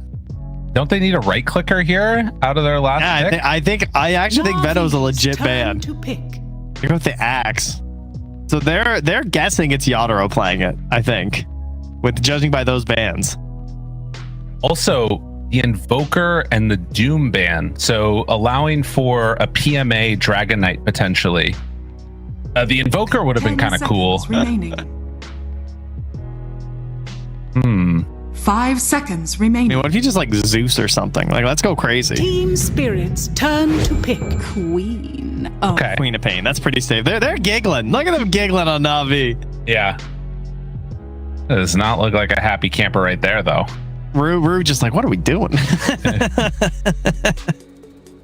Yeah, this is. He's looking over. Where's Silent? Did Silent 10 leave? Who's seconds drafting? remaining. Banto, what are you doing over there? 5 seconds remaining. Okay. They have no reserve time again, so the pick's coming quick. Ember Spirit. And it's going to be an your hero. Ember last pick. Give me a Yadoro Necrophos, please. Dude, it's a Yadoro Yep. Necrophos. Yeah. Okay. Now we're talking. What are you doing, sir? Profane Potency. I gotta That's the remember one what with the. That's the crazy AoEs, right? Isn't this like the? I don't even know what the other Necrophos one is, but this is the one that everyone takes because then you're radiancing the whole map, right? Ah, I see. Yeah. That So Status scales. grants you Necrophos' AoE abilities and item bonuses radius per kill. And then bonus his per other kill is facet is 40. Rapid Decay, where Necrophos gains movement speed equal to 50% of the movement speed lost by enemies. Enemies lose 100% of the restoration amplification gained by Necrophos. What the hell?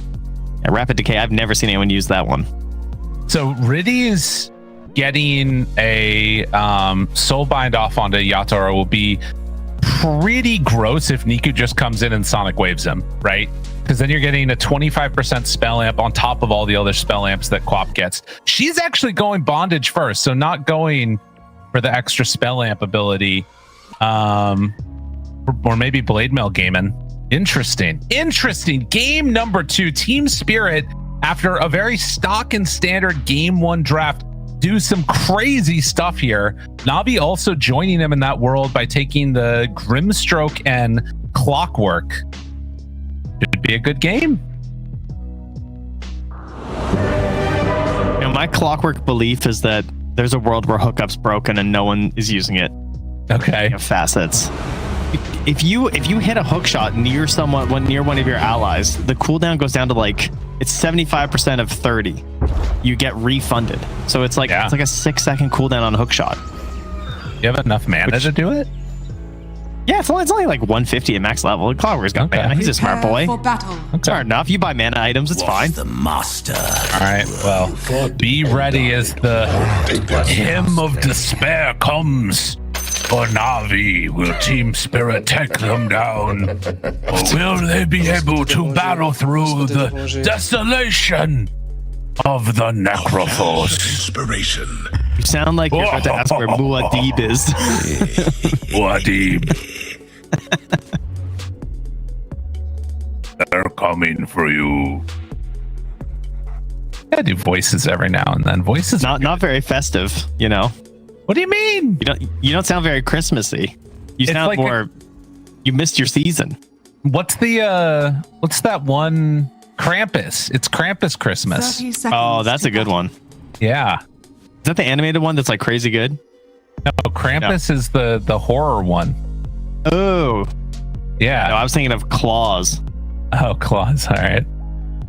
Got a really good animated one. It's like 2019. Highly recommend. You guys want to, if you're looking for a new Christmas movie. What about the Tim Allen one? The Santa Claus. The Santa Claus, yeah. I mean, it is a classic. I hate to say The it. battle begins. Dude, they're gonna get. Speaking of voices, that's one where 90% of the viewers have no idea what we're talking about. There's no. It's not even. If you know, you know. If you don't know, you have no idea. I do think that it like transcended a little bit into internet culture too, though. I think. I don't know. Oh my god, look at these cogs. Holy triple cogs! Man, imagine the little cogs were a little crazier. Bro, where's the creep wave up top? Oh, Flap's got it. Yeah. Primal Beast level 2, baby. That's the thing about the Primal Beast is they stopped doing this every game at level 1. So now every once in a while they just do this shenanigans. Oh, Riddy's actually so close to finding him. His feet were standing out there. I know, he's a big guy, isn't he? Did Riddy's take curved bullet the gate?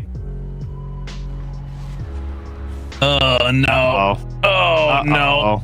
That'll happen. Wait a minute! Slam him! Slam him! I think he's alive. Slam him! Oh, he curved the bullet. He's so good. Rue needs a few more hits. He needs some buckshots. He's good. Riddy's is fine. Never a doubt. Oh, Rue's gonna kill him. Nope, he's fine. Perfectly okay. Okay, he's dead. All right. Collapse manages to get first blood there with a big wave coming in now, but got the juice still unhampered as a bear is. Alrighty, well, I mean, Necrophos, this hero. Radiance, Shard. I mean, I've seen Shivas. It's all about the memes. It's a very memey hero right now about just getting giant AoE damage. But now he's thinking Radiance bots Manta, which is kind of cool. Laurel getting chased by Niku here, and he might get jumped on, honestly. A few more punches is all he needs, but Laurel not given an opening as of yet. Niku does have another scream here. Yeah, but he's gonna flame guard back up in a second. All right, playing it safe. Did get the rune stolen away from him though, so Niku can go and get the other one if he wants. Punching, Laurel. Oh, solo kill Niku. What a gamer. I love those plays because that's only the kind of play that a really good Ember makes because they think they can do it, you know? But to everyone else, it's just like, what are you doing? But he was close. Well, a much better start for Navi right out of the gate as they managed to find themselves one kill in the mid lane, and Ember not going to be happy It's gonna be level 3 on Quap pretty soon, and that causes some issues with your Flame Guard. Yeah, getting the level advantage there is pretty large. Because like, what is the barrier right now? 140. Like, yikes. He gets a ton of damage out there. That was good. Level 5 now, though. Flame Guard. Yeah. Honestly, still needs to play it somewhat. I know you are diving this, aren't you? Yeah, look at him. Yeah. I mean, he's on the verge. I know, but see, you would have got Bola'd and Sleight of Fist and died, right? No, I would have playing against somebody that's 5k. It's fine. Okay, that's true. Fair. He catches them with no mana. All right, he's good. He's got it. Water rune, easy. Well, while that's happening, there's kills going on elsewhere. Yeah, but the mid lane is just so excited. We don't care about supports 1v whatever, man. Like, this is a nice little mid lane battle. All right, you guys. We're watching some beautiful Dota. We don't gotta catch every kill. Let us distract the observer. What's going on with you, buddy? He's trying to do the big wraparound towards nothing. Okay. Interesting.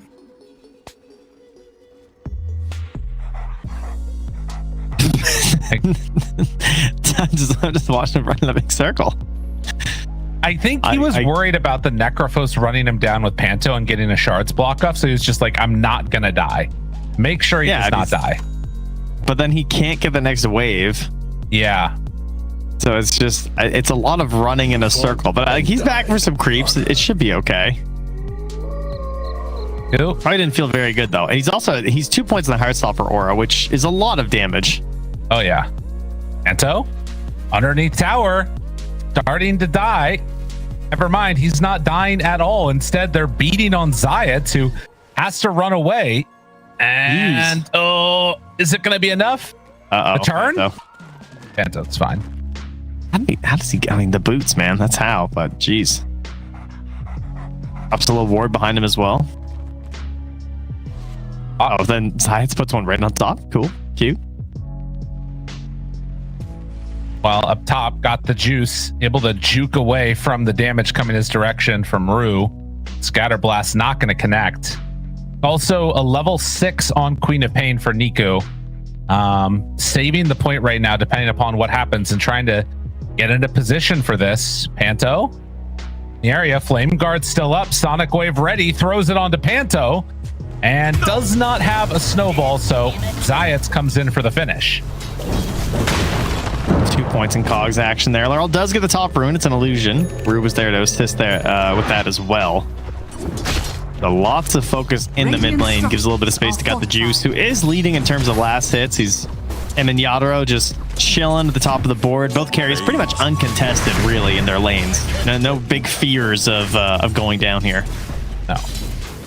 Dire's middle tower is under attack. Really, it's just the main difference in terms of net worth is this Quap very far ahead of Laurel, but they're bringing help to him now.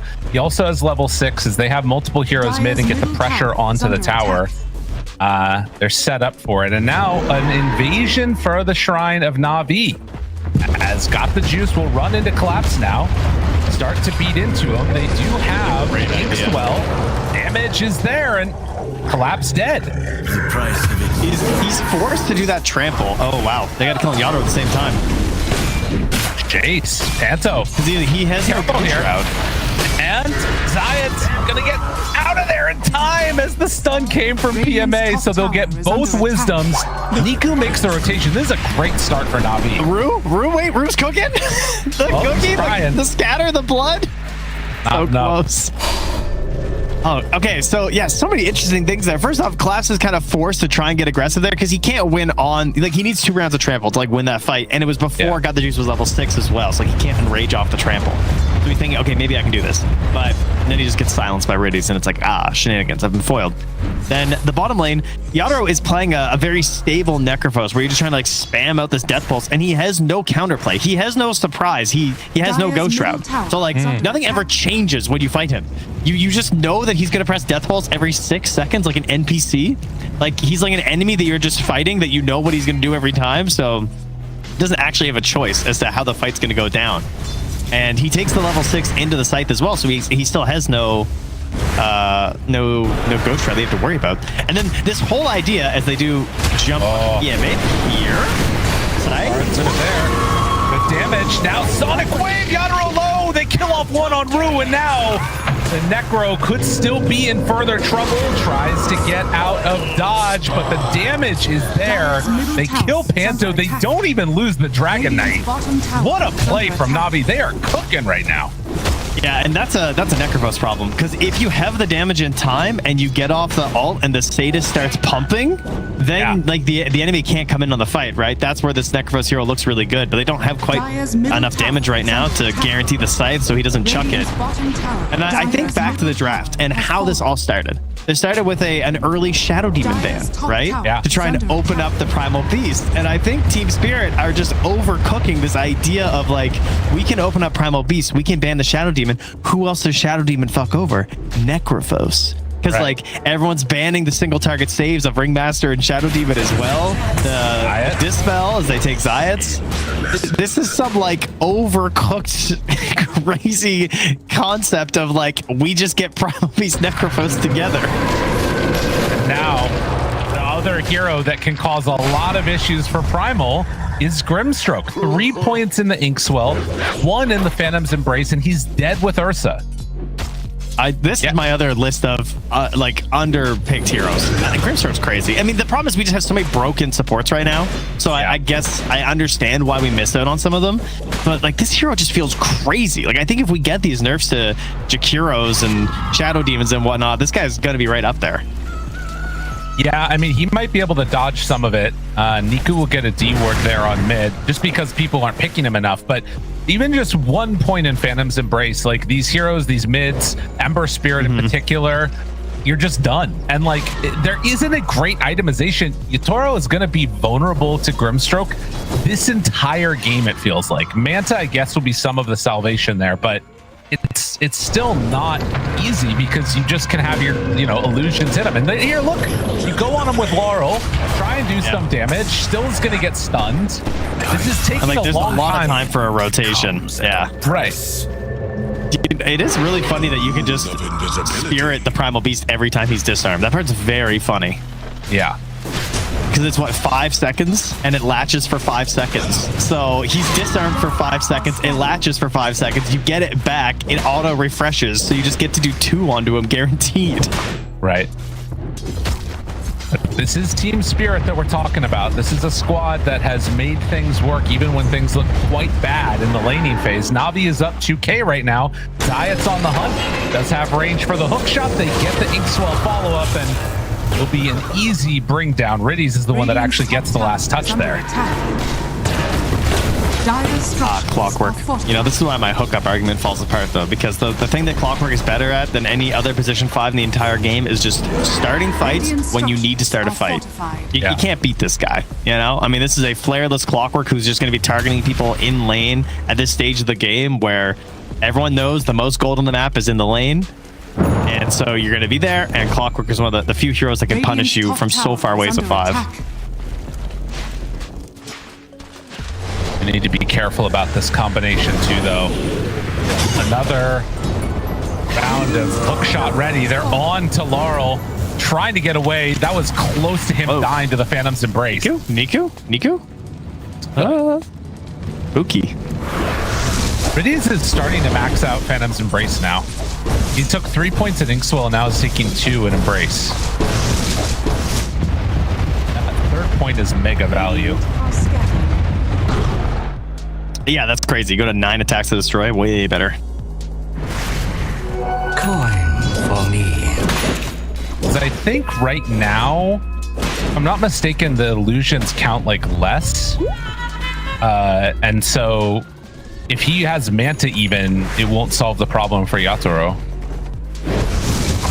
Yeah, still annoying. I mean, that was a big buff to this thing ages ago, right? Yeah. Where it used to be...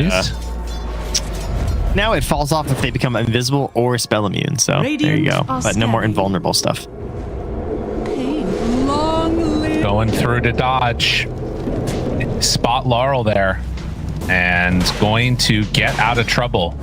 Laps in the meantime is farming up the hard camp. and is going to get out just in time. Also, Yataro's courier retreating back and will be transferring the radiance to him in just a moment now. They see collapse. Move here. Done. Got him. Caught. Dead. Nice. Mid-lane. Sonic wave. That guy was so dead. Zayat's in some trouble now. Does have a hook shot ready. He can just hook shot and set up for this follow-up, right? Like, He's trying he to. might die, but They move in. They find Laurel, and there's the silence. He's in trouble. Sonic wave. Is he gonna live? No. Nice combination. They did use the solar bind already, though, and now Got the Juice runs in. The kisses are out. They don't manage to get a stun on him. Nobody stunned him. there's the heals. Yeah, now you gotta run. That was a problem. He had Ink Swell, but just wasn't close enough for it to hit. Your flesh. So he took like 8 kisses to the face. He's still going. Oh, he cancels. All right. Nice decision. Wow. Oh, big win towards the end of that for the Necro. Adoro, big hit. Look at this. Okay, so here's the replay. So what happens? You're saying? Oh, He's like they could have just kissed him. canceled that. He just took like 4 kisses to the face. Yeah, I thought they could just tank it a little bit there, and they were not correct. What a good time to show up with the Radiance too, eh? Oh yeah. I mean, that was the courier just delivering it, like you were saying, as they were moving in for that first kill onto Collapse. So they were close to just not even having their first big ticket item in this engagement. And that does put Yatoro at the top of the board, but quickly followed by 3 dire cores, as one of them is getting pulverized. Stun. Meanwhile, Snowball to get away. Niku under fire for a moment to get the silence down to Tusk. The Soulbind connects. The follow-up will be there as they connect and kill Laurel. Oh, wait. Okay, he's fine. They got him.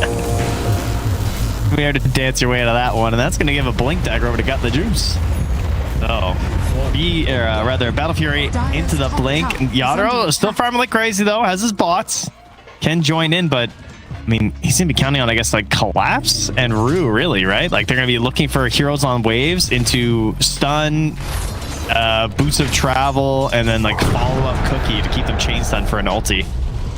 I think the biggest thing I'm worried about is, like you're talking about, kind of need to be in the thick of things for Yatoro.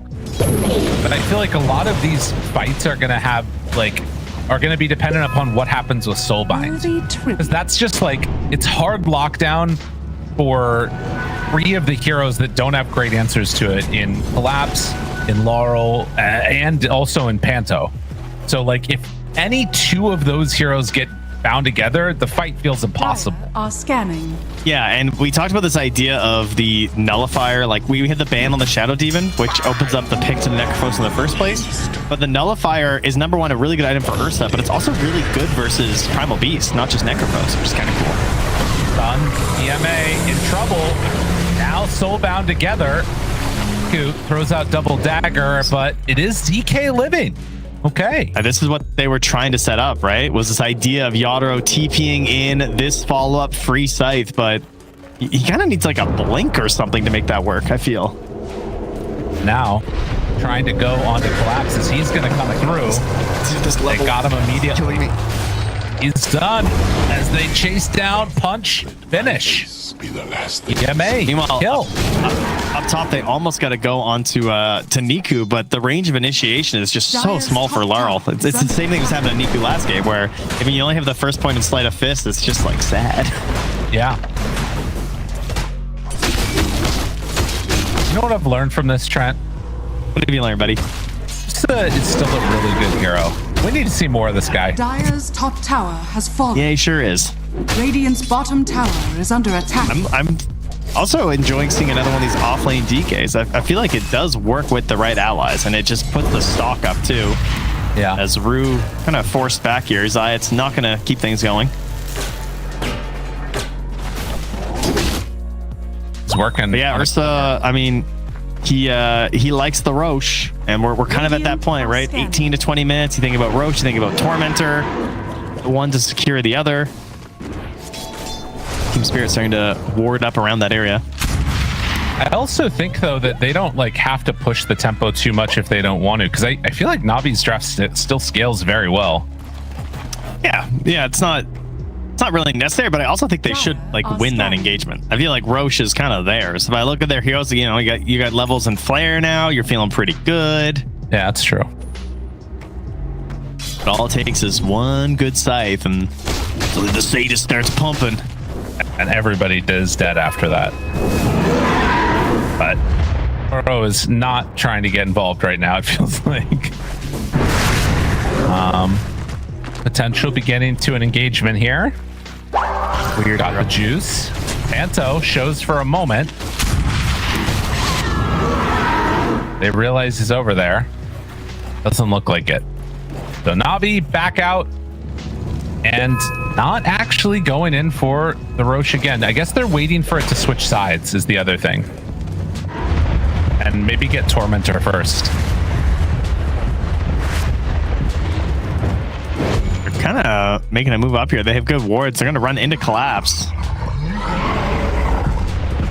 Oh, they didn't see him actually. God, nighttime's crazy. That was so close. Radiant are Is there scanning. any way that like Spirit could do something here? Because it feels like Navi are very clearly showing they're going to go Roche. Sorry, go Tormentor. Kindled.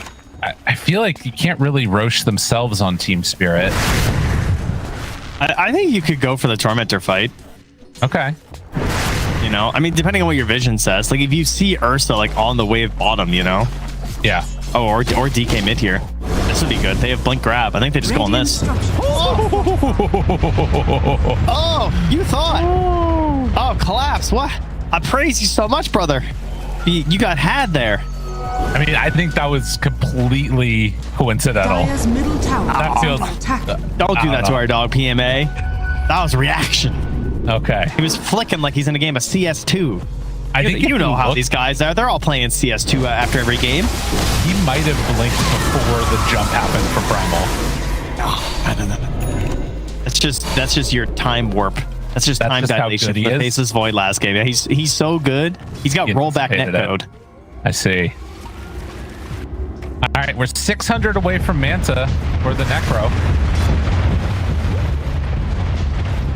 Laps trying to get towards his BKB. And double BKB is completed for Navi. How much do you think this Manta changes? This is not the most inspiring Manta purchase. No. I feel like No, I am 100% with you there. Oh my God, I got the juice. it feels like it's just like it might save you one engagement. Rocks.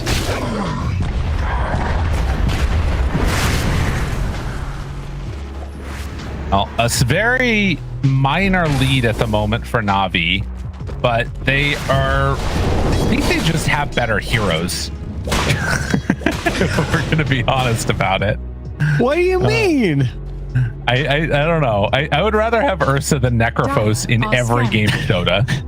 Lyrical with the craziest take of 2025. Hey, Riddies, did he attack? Why did the smoke break? Oh, maybe it's just smoke that I'm not seeing it on my screen or something. Yeah, that's been happening to me lately too. He is smoked on my screen. Okay. Yeah, sometimes the smokes are just not on every observer's view for some reason. I don't know what's happening with that.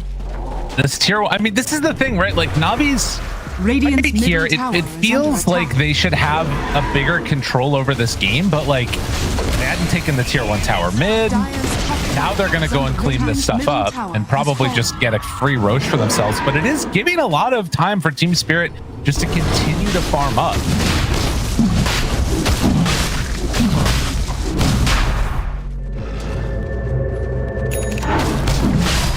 Dire's top tower. All right, is I under forgot about the attack. fireball shard. In the mid. Yeah, not what you see too often anymore. Kind of cool One. versus Necros though. Mr. Tusk. A bit stunned there with the Instigate. And now into more aggression.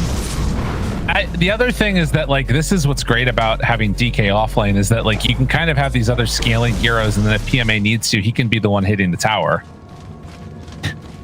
Also, I forgot it changes the fireball to physical too, so never mind. Not that cool versus Necros. Jump in, collapse, in trouble, And dead.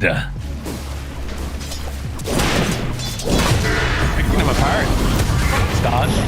Fireball down. Cookie to try and the turn it. TP. Duels. It gets canceled. Oh, that's a little spooky. Now in trouble. Laurel comes forward. They find him stunned dead. Oh, it's all Brimstroke, baby. It's just the kill of the creep, the no TP from the Necrophos, right? Like, if he can't get into the fight, it's over. They needed him so badly there with the scythe. I think that was also maybe one of those like TPs onto the mini map and it chooses to go for a creep. Yeah, he could have just done the tower. Yeah, exactly. Zion Dude, lived. he lived. Oh my god, he fired up the hook shot. It almost finished and he canceled it. Like, he wanted that because like you want that bad, right? Like, I want you know you could kill me with scythe. Oh, coming in and he was like, no. I used my ultimate that is 100-second cooldown for 600 range, 500 mana, and one 200 gold item saves a life. Fuse I mean, I just don't know why we don't see this hero anymore. It's so bad. Oh, lordy. Well, back to the jungle. Radiant's bottom tower is under attack.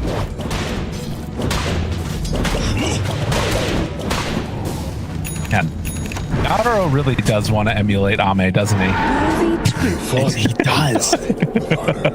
He does. I remember that game. I'll never forget that game. That was like one of the wildest games I ever cast in my life, was that Ame Necrophos game.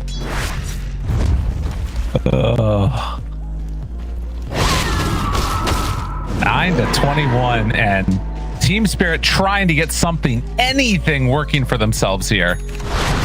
Wonder what role Yadro would play on a team with Ame. Maybe if they win game 3, we can ask him. There's a chance. Radiant are scanning. Nico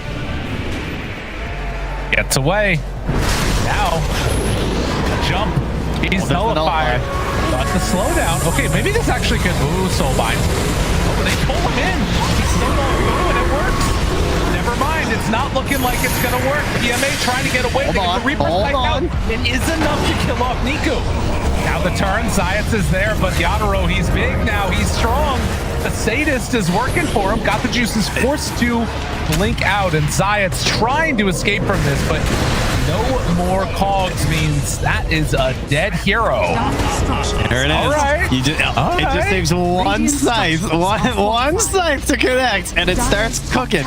He did 3,300 damage-ish that fight, 3,227 that fight. He was the most damage on his team. It just burned these giant AoEs. Was the master. There was so much delay of the damage there between like snowballs and slights dodging and like little cookie moves and everything. It was really hard for him to just like do Ursa and Dragonite things. Like, can they do something here? Oh no!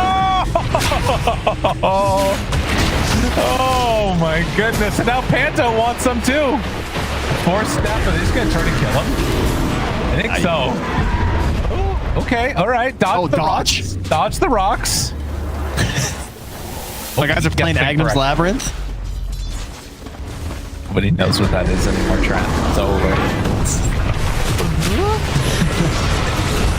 Jump in. Trying to kill him. They got him. Ursa down. Now the Soulbind, though. Big damage out. They have enough to kill both of them. Sonic Wave back off cooldown in 4. The Root is there. They've got further control and no more remnants for... Ooh, Ember, he gets away for a moment. Still more.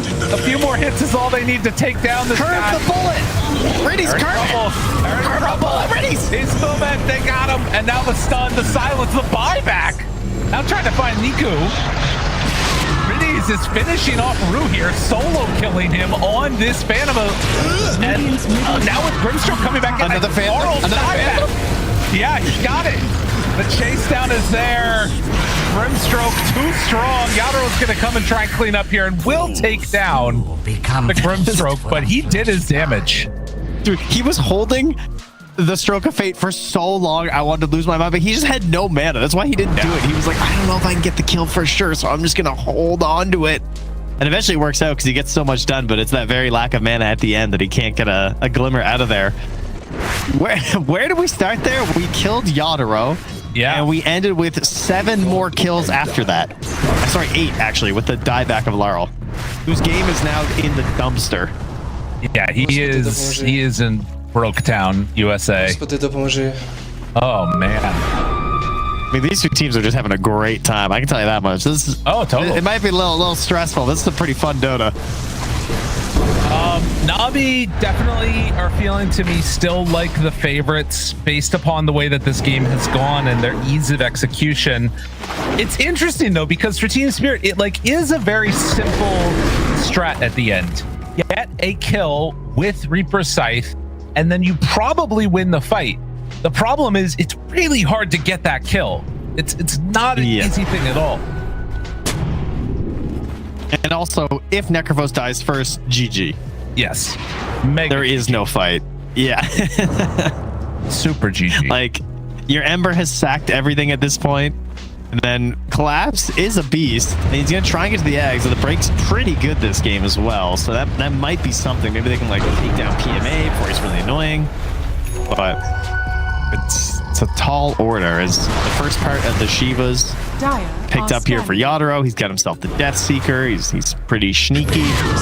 Carl gets out of there. I mean, we saw Niku's game just completely turn around when he got the Ags last time. Like, he was a broke Ember. He didn't even have a Yules. At that point. He got the Ags. And suddenly he made all these incredible plays. So, Laurel, he's going to try and get there. It's really hard to do anything, though, because there's so much kill potential between any of these heroes. Niku is pretty close to an Aghanim Scepter now on the Quap, which kind of changes the momentum of this game too, I think, in a way, because now you're in a situation where it's not even clear that Team Spirit win the extended fight anymore. Yeah, if he's just like pumping out the damage on the Queen. Yeah. That Manta, though, coming in clutch. And they have the 15 talent now on Grimstroke after that last fight. So Soulbind spell damage increased by 25%. Ooh, it's go time. He got a lot of levels that fight, because you're right, he ticked over to 15 at the very start near the tower. And then 17 and a half. Roche, it's got gonna be getting his own eggs as well. Oh yeah, says that's a good one. He's starting to get into that bigger stuff. You get the Aghanims, and later on you get into the Earth Shock charges. Already has the shard, obviously. So got the juice. Not really a scythe target in this one. Honestly, he probably just needs to focus one of the supports. But they both have glimmers and force. Also, gotta buy some more raindrops for these guys. Make a big difference. Got an empty slot, you pick that up. Smoke up with 3. Roche 20 seconds away. Clockwork. Spooky spot. Yeah, he didn't get hidden in the trees quick enough. So they will blow up the Clockwork. Next time, figure out which team Is this the beginning of something for Team Spirit? Dire's top tower. Yeah, Roche is about to be up here. Who? Look where Niku is too.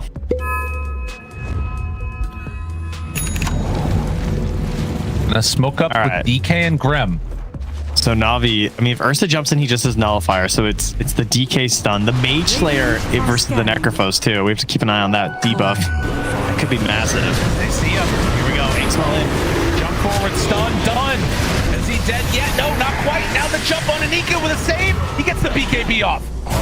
That's precise done. Now you're just that's the problem. Sonic Wave, Cookie to try and get out of there. Got the juice, still gonna look for the chase down here and hook shot. Does he find the angle? No, he went off to the side. So that will just secure Roche for Navi. All right. So, I mean, guys, Scythe versus BKB. Should we be, should we be buffing Necrophos? What do you guys think? Should note too, PMA ended up a Mage Slayer. Right before that. So that's pretty dirty. Yeah, we have to basically look at Yadro when he's casting that if he's Mage Slayered.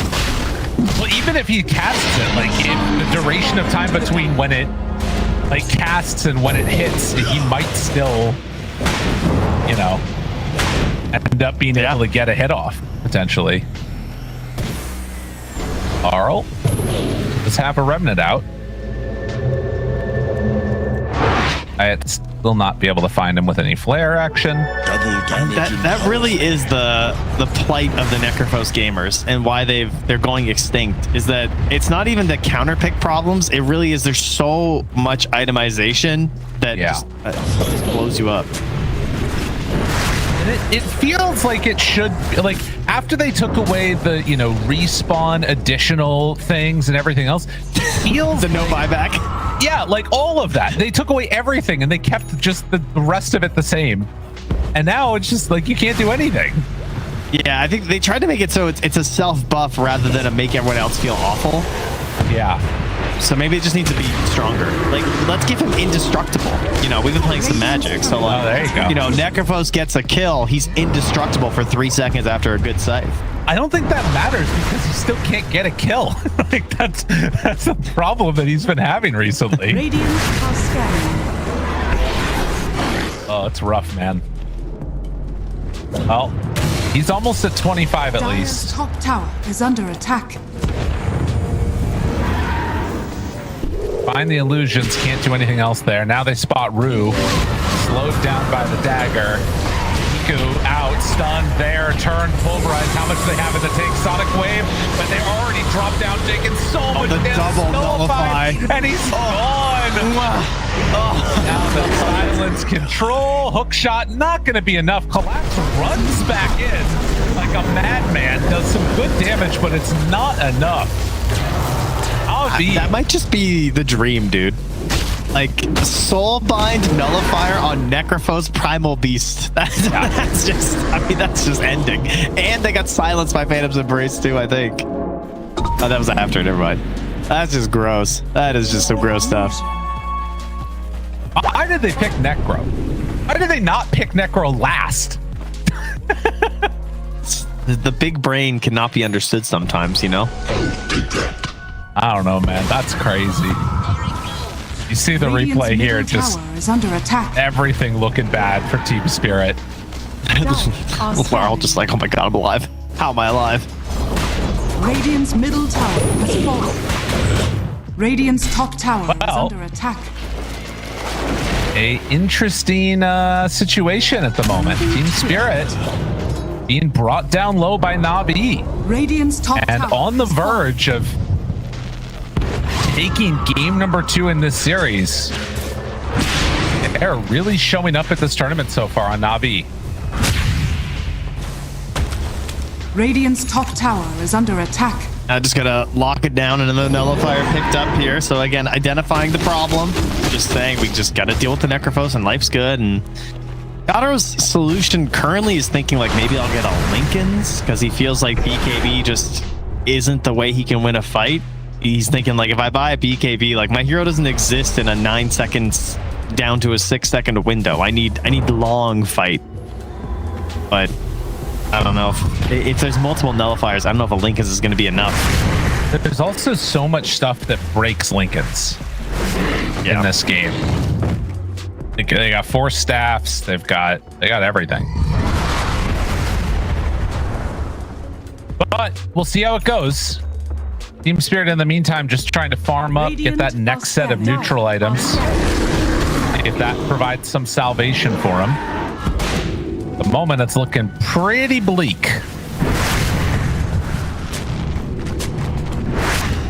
Okay, Pyrrhic Aegis is 45 seconds away. I feel like maybe a smoke into that could be good for the Radiant. And yeah, we got a lot of Pyrrhic cloaks out. Got one on the Queen, got one on the DK, got one on the Clockwork, got one on the Ember. That is a crazy amount of Pyrrhic cloaks. Like the item. Rue hoping to get this wisdom here. Coming up in just a few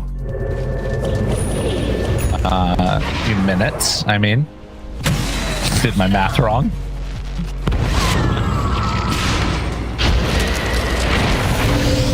He's just juggling. Bye, Panto. damage rune so badly.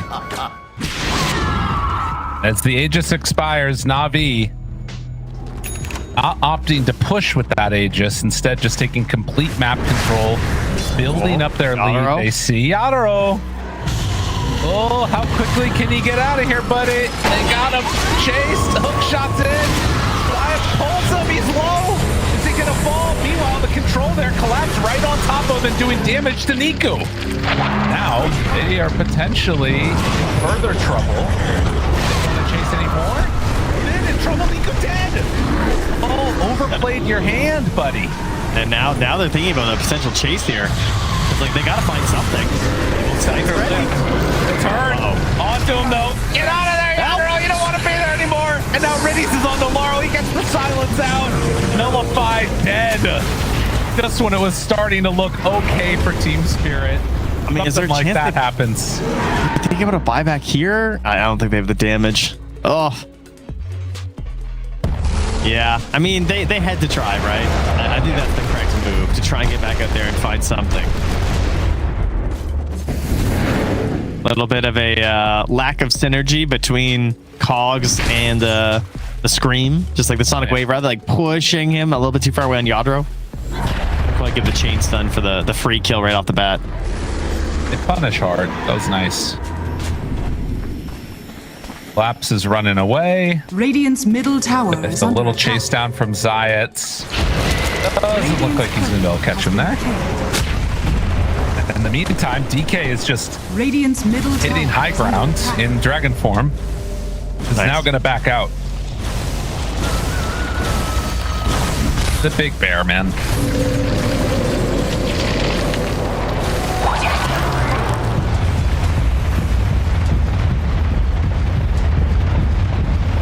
What a clean performance from Na'Vi, understanding exactly what Team Spirit wanted to do and shutting them down.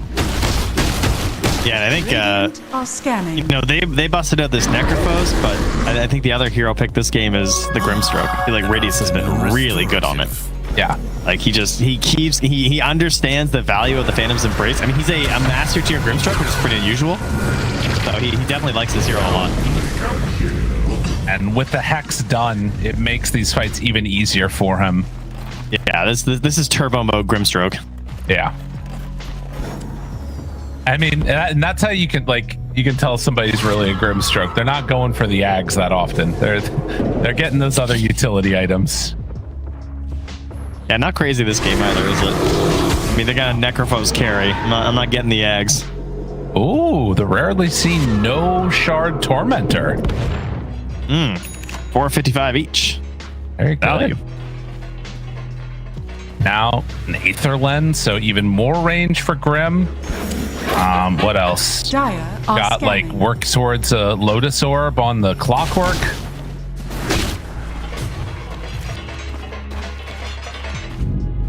They're hitting hard.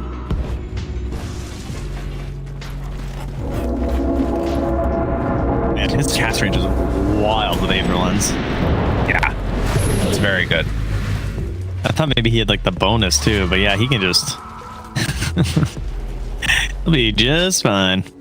Unfortunately, doesn't have any of the extra cast range neutrals, so he's just keeping greedy for the moment. And Quap is going to take the Blink cooldown. Okay. An interesting one. So 4-second blinks. Yep. Was it 250 Sonic Wave damage on the pier? That's kind of interesting because it would have been crazy with the Soulbind bonus, but I guess they are pretty beefy on the side of the Radiant. Zayats breaks smoke, gets found. Niku thinking about Really it. BKB. Fourth staff gets away. Second, fourth staff gets further. Hook shot out of there, and Laurel can't find a target. Now in trouble, runs back into all of them. Niku looking for the chase down. They got the juice forward. Snowball to chase down this Ursa, but now they're leashed up onto Silence onto both, X onto both. Oh, it's pretty. Looking very, very nice as Laurel is dead. Niku chased down onto Collapse. Okay, wait. Here we go, though. He's trying. Where's the scythe? They're going to roll forward. Oh, he can't do anything on Yadro. And now Broken, now Chase, getting hit by the calls. They find themselves another. Necro. That's it. is under attack. Yeah, This one's there over. it is. GG. Na'Vi fight back and force us to a game 3.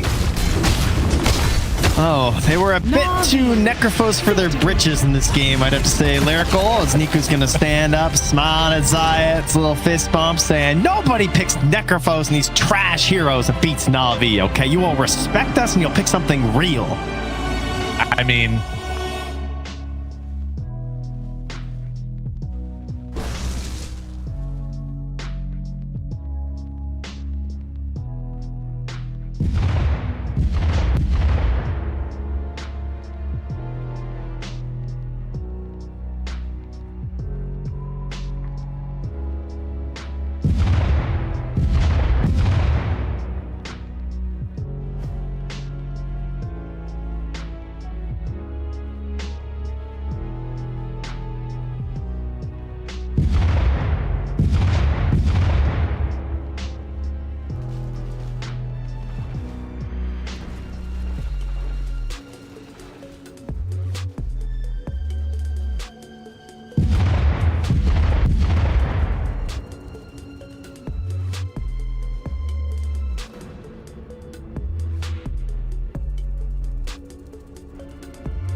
I was trying to remember what his ringmaster line was. Oh, I see. Sorry to say, you're just not very good or whatever, you know? Fair enough. All right, we're getting into this. We got game number 3 on deck, and a draft is already underway. The draft being very important to this entire series. This time around, Team Spirit are going to be the ones with the first phase. Pick. Like there's, you know, there's always a first phase. First pick. Fair enough. 5 seconds remaining. And they banned the gyrocopter. Yeah. So, weird. yeah, we're mixing things up here. We're going to remove some of these heroes, remove some of these possibilities, and what is going to happen with the Shadow Demon? Well, presumably you're not going to ban it as Na'vi. 10 seconds remaining. But I mean, you're banning what? Timber Saw? No, you 5 might. seconds Well, I remaining. guess no. You might. You probably wouldn't because they're but they're going to ban the Navi's Primal turn to most ban. likely. They ban They it. ban the Shadow Demon.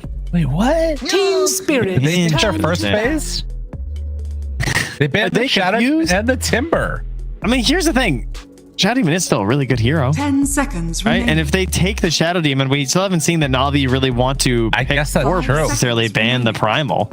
Yeah, that's a good point. Because because they hypothetically could leave the Primal in, and then they take the Shadow Demon, and then as Na'vi, you're kind of screwed. 'Cause that's what happened game 1 is that they banned the Shadow Demon early, right? It was like, it was their second ban. With also the Slardar, who was banned both games first thing by Na'vi and is currently still sitting in the pool. So maybe Slardar is gonna sprint his way on in here. Turn to pick. I wonder if Team Spirit were trying to like screw them up a little bit with that gyro ban, and then get that freebie in there and just take the Shadow Demon. They did not fall for it though on Na'vi, and so No. we're just getting a Jakiro. This is a stock standard draft. There's no free wins in the first phase. Yeah, I mean, Jakiro, obviously one of the most popular heroes right now, was banned in both of the previous games. And so Team Spirit, just a cozy 10 little seconds opener. We have seen a little bit of flexing of the Jakiro. We saw GPK playing in mid. 5 seconds I'm not remaining. anticipating that Team Spirit are going to be flexing this around. I think this is pretty much just locked in as a Panto hero. Now, speaking of cozy, I'm going to let you talk a little bit more about this draft, and I'm going to put some socks on because my feet are cold. I'm going to let you do that, Trent. Are they like big warm fuzzy socks? Who knows? We'll have to. We'll have to investigate that later, everyone. Lyrical, I mean, I'll be I'll right let you guys back. know he did lose. Okay, you get your fuzzy socks on. He lost Thank a you. pair of fuzzy socks actually. That's a good point. Recently in China. So Team Spirit. Turn actually to it was ban. because Nat needed warmer socks. And she's actually been slowly collecting all of our goods. She got a charger from me, like a converter. She's got your socks. Soon What's her going entire on? suitcase. Yeah, she's like a klepto, and she's just slowly collecting all of our goods 10 seconds under the remaining. guise of needing things. You know. Unbelievable. 5 seconds All right. Well, remaining. Lyrical's all Call that. fuzzed up now. And we have a Chen. So we talked about this hero last game. It didn't end up coming out. Part of that was the threat of the gyrocopter and the primal beast and the tusk. And now that the gyro's gone, Na'vi feeling a little bit better about opening with a Chen. So very strong hero.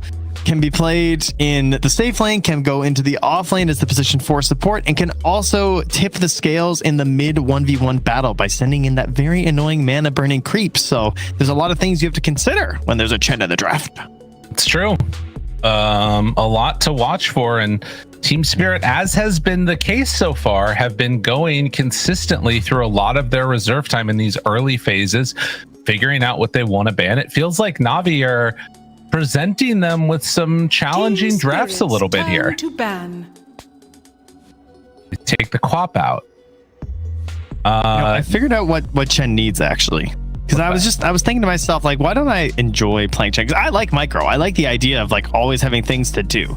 But the hero itself, it doesn't have many exciting moves, 10 and the seconds creeps don't have very many exciting moves. I mean, you can make some cool little plays with like whirlwinds and stuff that are very high Right. level and very sick. But like, what if there was a creep who had like he could if it like pounced and bounced around, you know, had some like vector targeted jumps, kind of like what if we just got the hunter from Left 4 Dead? And it was just a creep, and you could vector target it, it would just like land and pounce on people if you skill shot it. I feel like we need a creep very like good. that.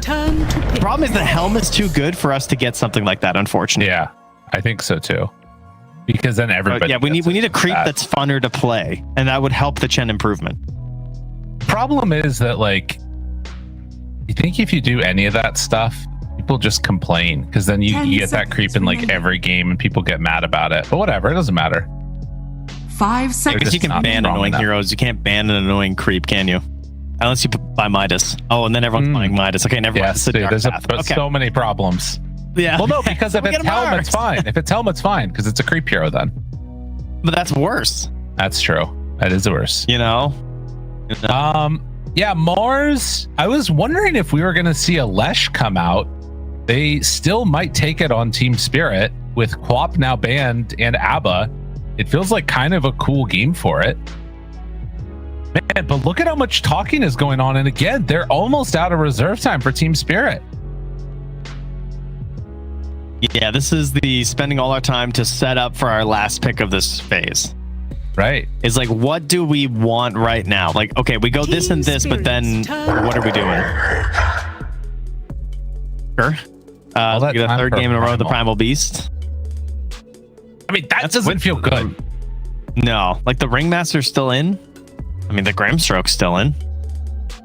I think that's one of those things where, like, that could have been the first phase remaining. And like taking all this time to figure out, they're just trying to buy more time to figure out what their next pick is. And they're like, all right, we'll just shove the Primal here.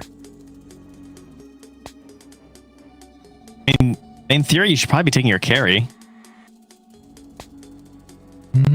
But yeah, I guess not. Nah, I guess not. If he has 4, never mind. If he has 3 choices that he's comfortable with, then he'll take it. So they do instead the bounty.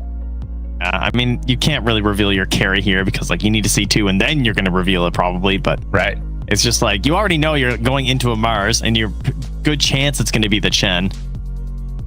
And like you bounty hunter Jakiro, this does cover quite a bit in terms of a duo. You got like some decent map control and potential to snowball if things get going well your way with like towers falling from Jakiro, courier snipes from bounty, and then just like rampaging into tier 2s with tracks. So this really opens up a nice aggro Laurel hero. Yeah, into the Chen, yeah. I do think if bounty's not careful though, this like, you know, maxed out penitence at a decent time that Chens sometimes get, you can just die to all the creeps if you're not careful. Grimstroke. And yeah, bringing it back. I mean, it was really good. Are we getting Ursa? Yeah, we're just getting Ursa. I mean, Ursa into the bounty, like that feels pretty good. Like Chen, I mean, the bounty's been good into the Chen because a lot of supports were struggling to trade into the Chen, but bounty's got this really high armor and then the ability to just like run away and cost you a lot of resources. So you can see why you get the bounty hunter into it, but if that penitence comes out and the Ursa's nearby, like, on. And now you're in a weird situation too, where it's like, okay, you take your carry now because you know that matchup, so you can counter pick a little bit. But now you're like double bans into a pick. I don't know. But what would you have done if they picked Necrophos right there, though? I mean, I don't know. I would be happy to see Na'Vi move on. Honestly, I'm feeling the same way about Troll. I hate Troll as a hero too. It is better. Like you can axes to take off the overpower once you get ags and stuff like that. There's some cool things. Yeah, there's mischance. There's certainly some nuisances for the Ursa, but I mean, this is the benefit of Ursa that you were bringing up earlier. Is this hero just feels like you can just shove it in and he's gonna have a good time. Yeah. So, as far as last picks for Na'Vi, again, I think it looks like a pretty interesting Lesh game. They can get away with it. Yeah, and I think for Laurel, we're probably looking Ember. Yeah. If I had to guess. I'm just thinking. I think that's the Laurel hero here. I'm just thinking the spell amp with Grim is the main thing. 10 seconds. You think Storm for Spirit? Yeah. I think Storm or Ember for Laurel. 5 seconds remaining. I guess it is mainly just Grimstroke that's the problem. But he is a big problem. He's a weird one.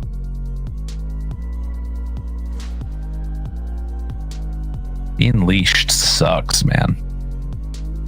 I mean, he could play. Oh no, Queen's Band. Yeah, I don't know what else he would play, honestly. Spirits turn to ban. And the Nature's Prophet. They're getting a little bit more of the out there ones. The not quite spirit heroes, but still a nuisance heroes. I like the Nature's Prophet ban. I was thinking, like, who's a hero that doesn't? Well, right, and who's the hero that doesn't care about getting leashed too much. 10 seconds remaining. 5 seconds remaining. Oh, feels like it's gonna be like a dumb Lena or something. I'm not sure because the mobile heroes I feel like maybe they could just outplay the Grim, but this Grim I love playing against Storm or Ember. Team Spirit's turn to pick. Yeah, I mean, it's understandable. Like, he is still a shutdown hero at his heart. Man, the Viper. They're trying to protect that mid lane. Yeah. Yara played 3 straight games of Kez before this series, by the way. I didn't realize that. Who did? He played 2 games. He played 2 games of Kez yesterday on Yadro versus 1win, and then of course the first game he won, and now it's been banned in the last 2. So yeah, he is certainly on his Kez grind. Navi's turn. I mean, what's Larl been up to lately? What do you got? It's the monkey again. Okay, I mean, it went pretty well in game 1. It's blind monkey this time, whereas mid monkey is very often picked as a counter to something. So they got rid of the Huskar and the Viper, but now what can we do versus a Monkey King? This is a hero that you don't often get a chance to counter pick. 5 I mean, there's seconds that. remaining. That was a classic, right? Like mid bat, but that's some pretty specific stuff. Caudle? Ooh, what about Caudle versus Troll, Monkey, Tempo? Be kind of beast. that sounds interesting. I mean, you can obviously do the little dodge of the damage. The real hero's mid Phoenix. Is Nico mid Phoenix? There's no way. Because that's the fucking hype, dude. This is a core Phoenix game. Is his Invoker still in? He's like an Invoker god. Maybe it's that. Yeah, Invoker sounds pretty good. The sack. Nope, it's the Lesh. I was gonna say, like, I think brought up. Yeah.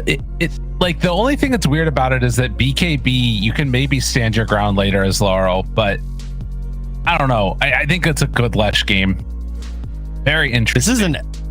This is an evolution for him though, because he hasn't played Lesh. This is a hero that he was not picking up, and this is something the last couple tournaments has become more and more prevalent of having these Lesh rack picks into the mid lane when it's important.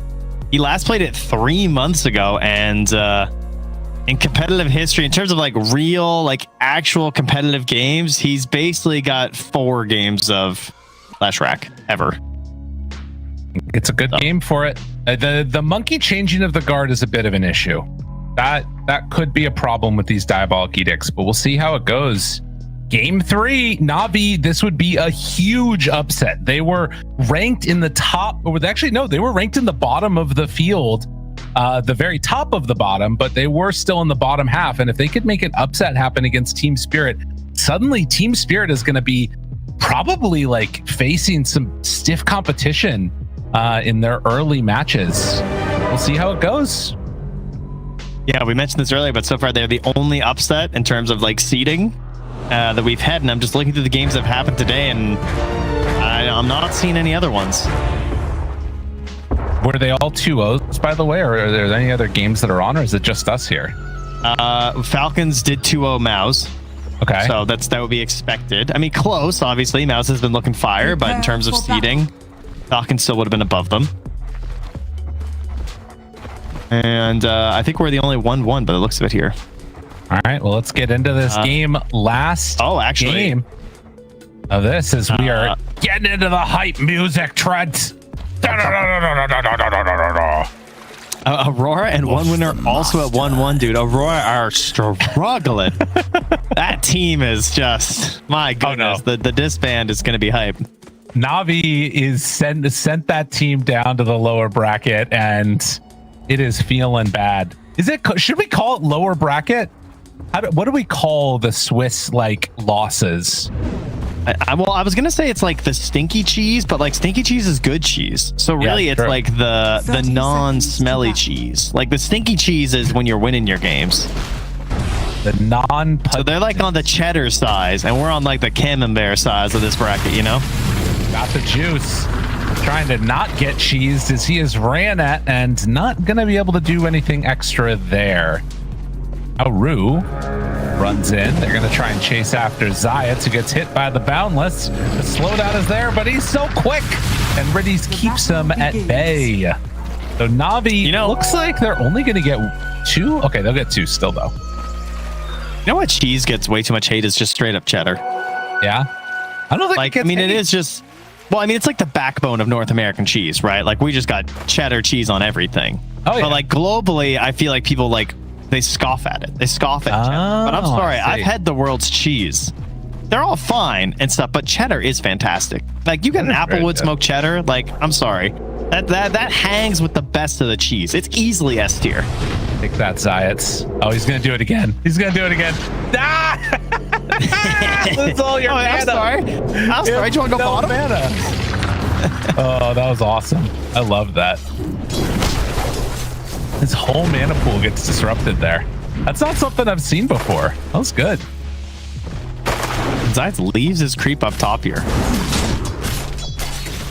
Just to bully this Jakiro and mana burn him as well. Kind of not that impactful in a way because you've also got like no mana expended on the Jakiro. So this is going to be interesting to watch. Laurel here taking some good damage early already at level 2. Niku is putting the punish in. Woo, doggy. If he got that lightning storm off. It's going to be a high Yeah, I mean, this is the problem with Monkey. You are supposed to be counterpicking heroes. You're not supposed to get counterpicked mid. This is saying that you have a lot of confidence in the hero as a whole in terms of what it brings to your draft for the entire game. But Monkey King typically relies on the fact that he's going to win his lane, he's going to shut down the enemy mid laner, and that's what gives the strength to your team. It's not necessarily what Monkey does. It's what Monkey did to the other dude. And for those of you that did miss in the early stages, game number 1, they did completely dismantle Niku in the mid lane with the Monkey King versus Ember matchup. This time, like we're talking about, a very different situation as they are keeping him at bay, and Laurel not going to have an easy time of it. Yeah, it's so interesting. It's just like not what you expect with the Monkey King. I mean, we talk about this Ember Spirit being able to be picked into some losing matchups because there's a lot you can do in terms of the skill build to change things up and stuff. But Monkey kind of locked into it, I feel like. It's really hard to make like, oh, well, I'll just do a tree dance build instead when there's no trees mid. Yeah. I wonder how much that would buff this hero if there was actually like usable trees next to his lane. I mean, it'd be helpful, no doubt. See if they decide to make something like that happen. Is down goes Panto. Riddy's picking up where he left off. This Grimstroke has looked really, really good this series. It's a thing you got to be ready for if you're watching these Navi games. Is this Riddy's Grim has been killed. I feel like the stroke is just one of those crazy spells too. Maybe it's like the lack of stacks lately, how the stacks are falling off. But I feel like the last time we had a lot of Grim picks, there was sometimes just a team fight that just got ended by a stroke going through a big wave. Yeah. The other thing that is sort of underrated in these early points too is the innate that Grim does, the ink trail, because it allows you to keep track of heroes much better than you would otherwise. Yeah, it means you can just trade in the trees versus, especially like melee supports, it wrecks melee supports because they're so used to hiding into the tree line after getting a favorable trade with their, better damage and their damage block and stuff. But instead you just track them in the trees. You just get to keep right clicking the whole time. Nico, 2 points now into Edict, and Laurel trying to stay alive with the damage. Is it going to be enough? The hit? Oh, that's crazy. Keep on coming. Holy moly. That was really I'm close. Impressed. I'm impressed by Laurel right now. He's got that Ember energy in his Monkey King for sure. Yeah, that was really good glyph. Wow, got the juice. Got the juice. And chased down, collapse, wants to finish him off. He's so low, 8 HP, got the juice, gets away. Is under attack. Oh man, what a save by Riddy's. GG branches, man. Got in clutch. Well, and he's so dedicated, he doesn't even eat the branch, though. Much as you saved me, you survive. Much as we were talking about, how the counter pick came out a little bit, I think Laurel is still making good use of this matchup in spite of the problems he's having, and Nico not having a substantial lead over him. As Zayat will be punched in the jungle, brings over his Mud Golem friend, and kill off a courier as Laurel has eyes on Zayat. They bring it down to Chen. Just turned him into money. Or some alchemy on that Chen right there. other thing to watch for again, and has decided a lot of these games, it feels like, is going to be the 7-minute wisdom. And 2 heroes that are great at rotating for it in the Monkey and the Lesh. Well, again, though, there's also no tree dance these days. Yeah, it's true. You know, so he's not the best at actually making his way over there. But if he has 6, yeah, you just TP, you throw down the Wukongs, and it's very much Sand King pilled.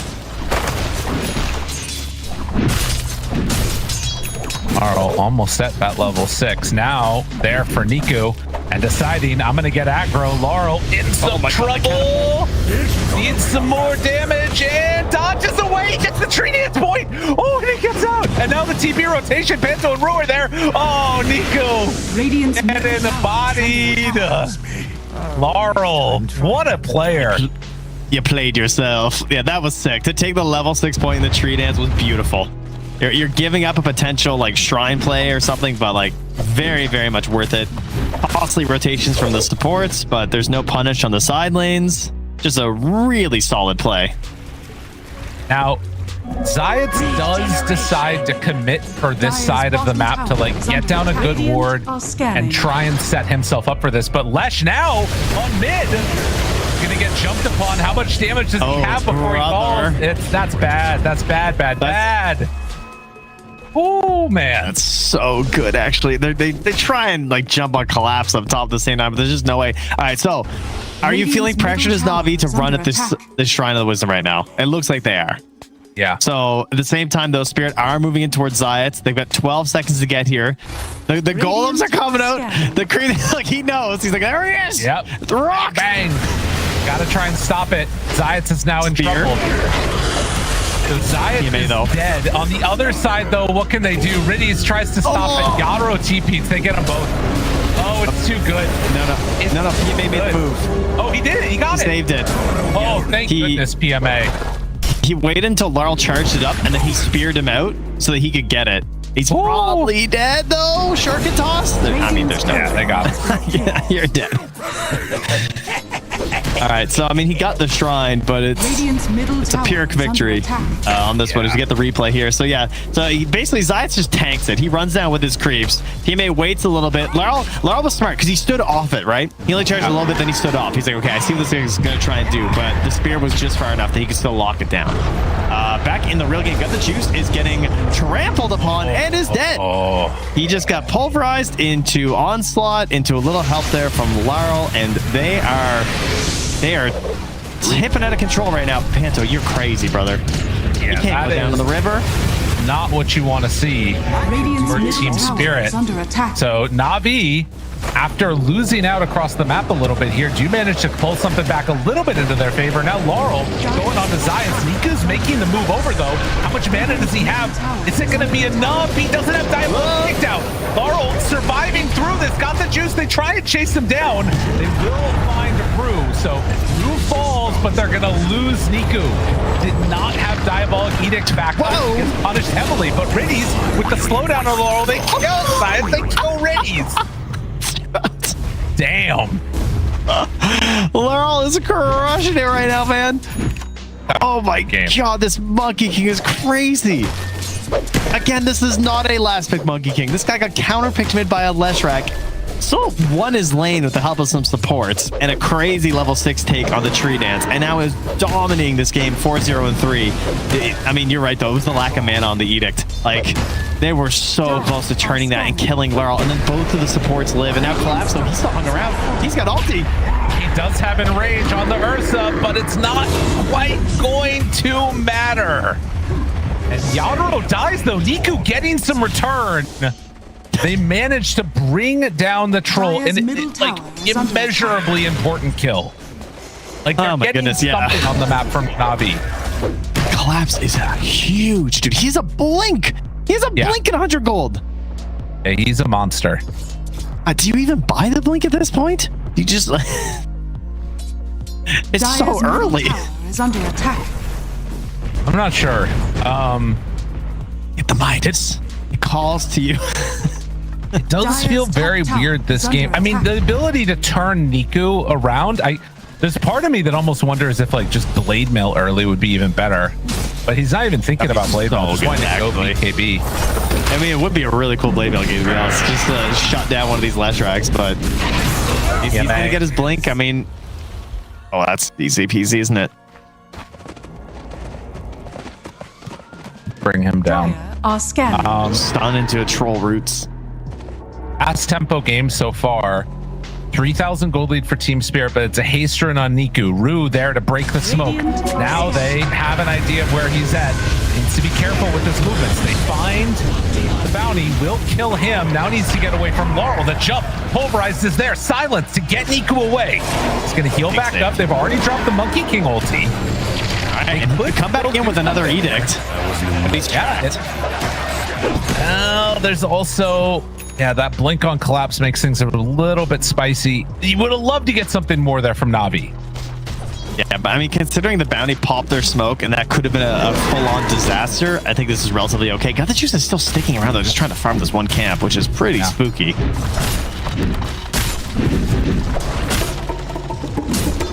Goodness. All of the cores doing quite well on Team Spirit right now.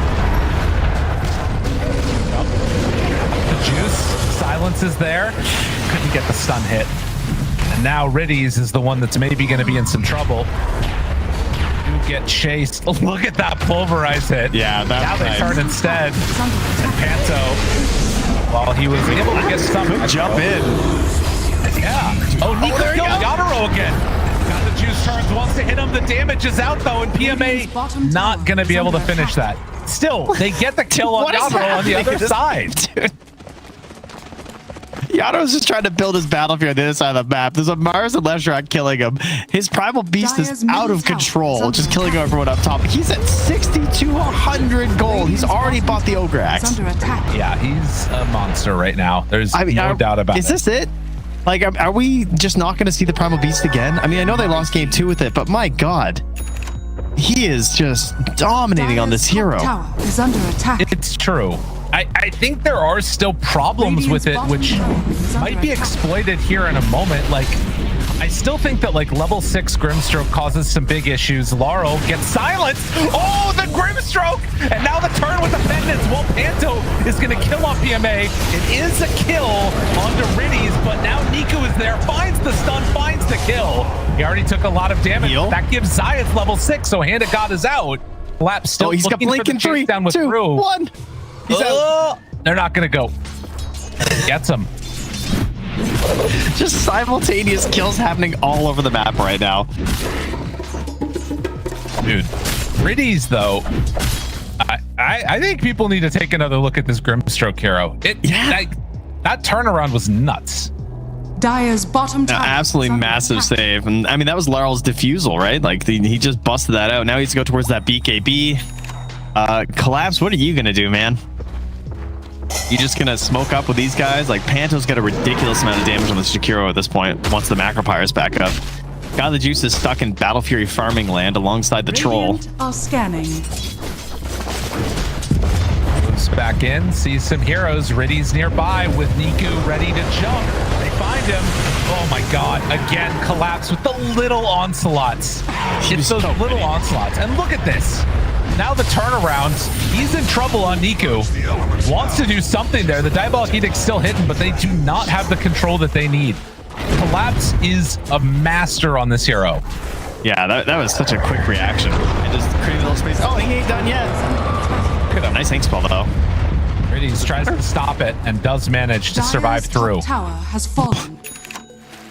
Holy moly. Wait, Laurel. Hold on. Hold on. He's angling. Oh, no. Oh, no. Got him. A little bit of retribution. Come on, you're dead already. It's too easy. Oh, meanwhile, what do we got over here? Another smoke happening? Is that what's going on? Or we're just farming up on Niku? Okay. Got the juice. Just saying, please, man. I'm so far from Battle Fury. Are fortified. Help. Radiant's bottom tower is under attack. That's not happening. Dire's top tower. He was trying to win this one himself. That's cute, little brother bear, but I need some more stuff too. All right, down bottom. War, I pop down bottom, yeah. Is under attack. Spot him. EMA does have spear ready, but going to be a dead Mars and actually going to be a dead Zayat too. Collapses right there. Laurel, the one that takes the double. Kind of feels like they just haven't seen the last 5 minutes. But I mean, I guess, you know, they were hoping that the tower falls in time before the rotations happen. But again, it's just the reach they have is just crazy. Like the monkey and the primal blink is between blink and onslaught. This guy's going like 3 screens. Oh, look, they wanted to find Collapse, but he's out already. They only get Panto. Brew on this bounty hunter has also been very really good at like setting things up and, you know, breaking smokes. He's been making it happen on the bounty. Yeah, he's ruining a lot of plays of the Dire for sure.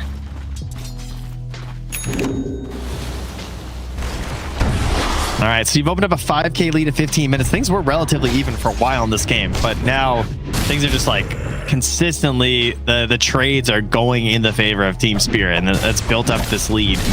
Yeah. You've got a blinking Leshrac who has missed like 3 potential kills in a row. These quick little jump outs, or if he does get a kill, it's just a cheeky little support. They really needed some of these bigger core kills here. Got the Juice does have his Battle Fury, so yeah, if he gets a little bit more space, he can farm up. They have the Yules on the Mars as well, so very solid versus a Troll. Gives them a little bit of easier kill setup onto Rue, maybe, who does drop a very deep and annoying ward in this one. But what do you do right now? Well, for them, it looks like they're trying to get into their items and dodge when they can. PMA and Riddies are playing together. It looks like they're going to go through the gate now as they don't see anybody. Well, Team Spirit fully charging back in the area where Niku is about Radiant's to go. Top tower is under attack. Rue. Radiant structures. They see him. The scan is out. Zayat drops it down. Sentry there. Laurel pops the ultimate. PMA has Arena if they want to use it. Are they going to go for a jump here? Catches on to Panto. Yamaro outside of the arena. While that's going on, they manage to find the kill onto Riddies. Niku hits Yamaro, but he's in trouble and going to fall. They take down 3 for only the 1. PMA hoping to get something here onto Laurel. Well, the tower's doing some work, but it's not going to be enough.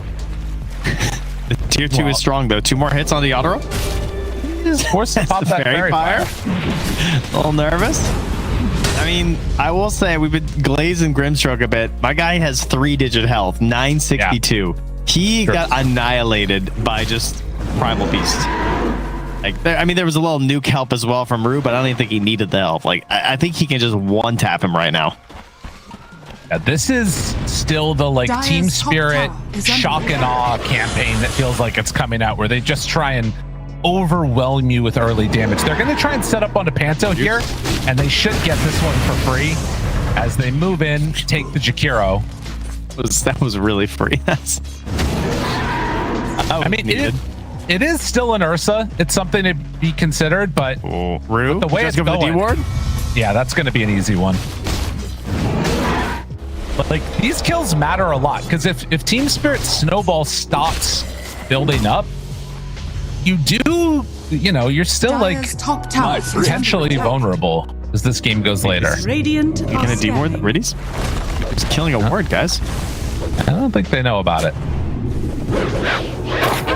I mean, I don't know how else he would see that ward. Bro. Shield rune for Nico. Laurel, if he shows here, hits him. They know. Radiant's bottom Niku doesn't want to go. Attack. Even with the shield rune, that's crazy. I mean, I think it's the right call. Collapse is coming. He's got 2,200 HP, and he almost has BKB. And got Riddies there. Will end up dying as they're underneath a ward. Zayat's going to just try and run away. But it is in a bad way. And yeah, that is going to be a dead Chen and all your little creeps too. Radiant's middle tower is under attack. Feels bad. BKB now as well for Laurel, so that's going to open up his path towards that nullifier.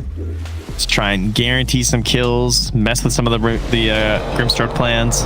Radiant's top tower is under attack.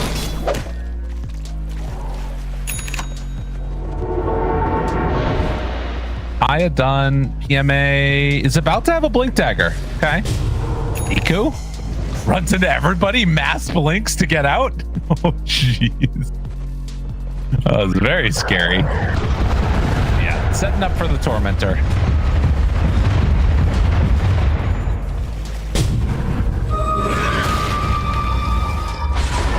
Steal there from Collapse.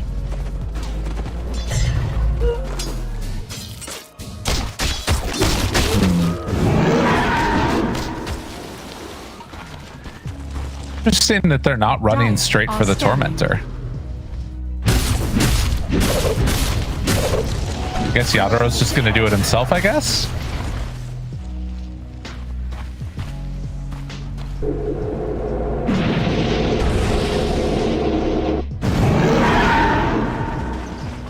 But with the blink ready, I mean, he's right on top of Niku. Laurel is there. Tries to turn, tries to hit the stun. It's dodged. Complete and total outplay. They do manage to kill Rue. I mean, that is the real pain, right? It's like this is the tensest moment in a lot of Dota games right now is this Roche and Tormentor timing, and they're going to try a play without him. They get the stun on the Laurel. Good hit. Laurel, BKB, not going to save you. I mean, he feels like he has something because the Leshrak's dead. Yeah, I mean, that is a humongous kill. Tormentor's whatever. That is just gold into their team. That was a streak kill, I think, as well. A 5x mega kill streak going to the Ursa. Like, Gothjuice is going to get a BKB. He's almost caught up Yadaro. Yeah. Ursa. Full of little moments here for Team Spirit. Not perfectly played. Avi punishing.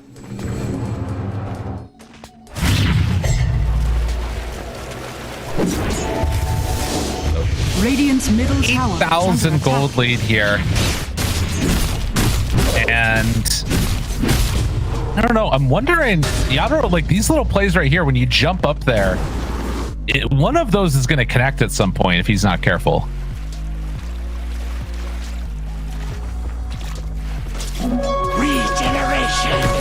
I feel like Na'Vi have stabilized this quite a bit. Like, you get the BKB on the Ursa. You're going to get BKB pretty soon on Leshrak. That's probably like the next big thing to make this game feel a lot better. And then, of course, this Mars Shard. I feel like so many of our Mars games, as he just buys it now, the Shard has been clutch for these mid-game team fights. Radiant's top tower is under attack. Yeah, and I think Radiant-wise, it's like... I mean, they don't really have the biggest gains coming in the future. Laurel invis. They see him. They know that they're going to go. The jump for the backline. BKB out. Reddy's is on him. And already dead. And now the rest of the side of Na'Vi has to back out. Invis runes, man. Invis in general. I think that was the shard, actually. That was the bounty shard. Oh, there you go. Yeah, we're friendly shadowing. We don't even need the runes. Okay, well, a troll DC. Where are we at? 27 to 14. Na'Vi catching up. Going for MKB next for Ursa. Do they have like the ability to deal with this like power timing of troll? Right? BKB Sanjin Yasha Battle Fury. He is big. He is. I mean, they were close. Like, I mean, you can just imagine like a Ghost Scepter, right? Yeah, that is kind of a crazy item for someone like Riddies in this game, but he just can't quite get there. Maybe that gets him out of the Wukongs. Yeah, they're not that rich support-wise. Because like Zayat has typical Chen gold, but then you got Riddies who's like 1,400 gold behind Panto. So I think that backbone of Radiant supports is really going to help carry them in these next fights, and that can just get out of control if you hit a couple tracks. Because like the Yules is about to come out too for Rue, which really is this big item for ruining an Ursa's life. Yeah. Should note also that like we're getting close to BKB on Niku, but that doesn't really solve his problems either because there's so much physical damage that's coming in. Radiant's top tower is it's a nihilism game, guys. You know? Yeah. Where's my Leshrak eggs? Honestly. Wouldn't hate it. Troll, you got Monkey King? Your Ursa's just like, what are you doing? Dire are scanning. That's true. EMA was hoping to find a bounty there and is gonna walk in just after Radiant's the top tower is under attack. scan wears out. Dire's bottom tower has fallen. Radiant are scanning. Glass is really good about keeping his farm up when they're not actively engaged in fights. I think that's one of the other really nice parts about this Primal Beast, is that it's like this ganking hero, but when you have this shard and everything, like he's just nuking waves constantly too, and Riddy's just busted. Going for some vision plays here. Track gold. Just he's so squishy, and he's not even gonna try and go for the ghost or the glimmer or the force staff. He's like, I'm just gonna hide. I'm gonna try and rely on my blink dagger. But that makes him super vulnerable to Monkey King and Bounty Hunter, unfortunately, because you just get boundless striked and you're just done, or you just get one tapped by a shadow walking bounty. Done. I mean, so much of this game is Zayat's going to lose all of his creeps here. Has come down to the vision advantage that Team Spirit has gotten because of this bounty. And with that continuing, I don't see how that stops happening. I guess you get like a gem on somebody maybe, but we'll see.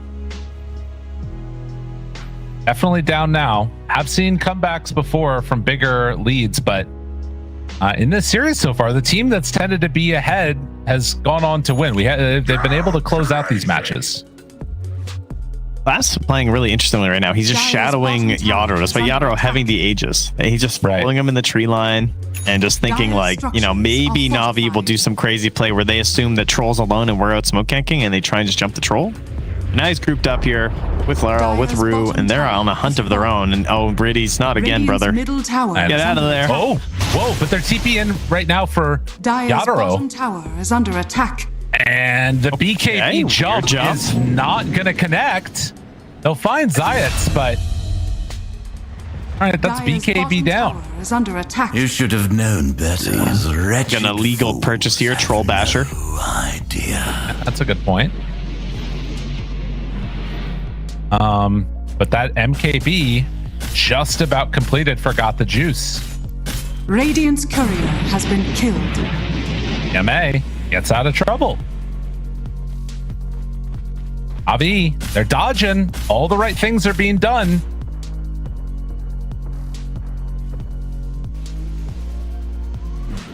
Got a greedy Gale Guard. We'll love seeing a greedy in a game like this for the entire support. Oh. Trying to stay relevant. That will get him to his Blink Dagger. Got the Juice underneath the look at this ward. Look at this ward. It spots everything they're doing. Dire's top buddy. tower is under attack. On the hunt. Does he get an inkling that Laurel is in the area? Collapse is still sitting behind Yadro. Yeah. Up top, even though he knows they're all chasing his allies. It's so interesting. Friendly shout out, keeping Panto alive. And even though they knew they were down here, they still can't quite manage to chase him. And now they waited long enough to kill this Ursa. That is a crazy long time. The rest of the team's coming though. Out. Now the jump, PMA connects. Yadro pops the BKB, walks right in, leashed up for the moment. Got the Juice is gone. Takes zero amount of time for that to work. So they get one kill, but they'll lose their carry and the Grim. There goes the PMA also falling. Yeah, Niku was like lurking nearby thinking like, is there a chance I can do something? But no, man, they dragged that out for so long. Yeah. Just waiting and lurking and having good vision from Panto down there. Oh, that is so painful for Na'Vi. And it's just a pick apart. There's no fight here. You know, PMA tries to jump in and break things up, but they just don't have it. Like if the Leshrak's not in here instantly, it's never gonna happen. And he was almost in the mid lane. Tries to run here in time, but there's just no way. Plus it's all into a troll Aegis, which is just a really difficult hero to deal with when they have the Aegis, because you're just trying to deal with like the first life, and then maybe he's gonna insta battle trance. You can never overcommit. It's a nightmare. I hear a gem. Go. Dire's middle tower is under attack. Primal. Let's see. I mean, we'll see how this one goes, but it's feeling like the vision advantage that you have on Team Spirit is just becoming too much. And like these little plays as they are gonna hunt Laurel. Does he have another blink? No, he can't do it. Not enough catch. That shard is so good. Radiant's top tower is under attack. Oro has the Silver Edge, or excuse me, just the Shadow Blade out. There are only 3 here. Yeah, and there's no Aegis now, so it's a possibility with the shield rune. There you go. Jumps forward, got him, collapsed. Does he try and turn this now? Immediately there. Now Pulverize is down, trying to get away. Not going to happen. Great rock throw. And already dead. PMA tries to get out of here, away from Rue. They've all got to run. So sorry. Why does he take 756 damage from rock throw? Because of the Pulverize? That is crazy. So he gets hit by both instances of the rocks because the AoE increase? Like, that's nuts. That is insanity that he takes 756 from rock throw. That's a shard. Middle tower is under attack. Yeah. That is so absurd. How can you ever take the other facet when that's a possibility? Well, you're not wrong. That is a bit of an issue, isn't it? That's crazy. So he was the only one that got hit by that, the Grim, because Chen got hit by one instance. Oh yeah, he only got hit by one instance. Yeah. The Grim was at the perfect part where like each of the 2 rock throws, the AoE had expanded where he got Venn diagram. Surprised by this. So but that is just crazy. What I'm hearing is that you now have Primal Beast Cataclysm. Yes, that's literally what he did. That is so absurd. Oh my goodness. All right, well, the go's called and off we go.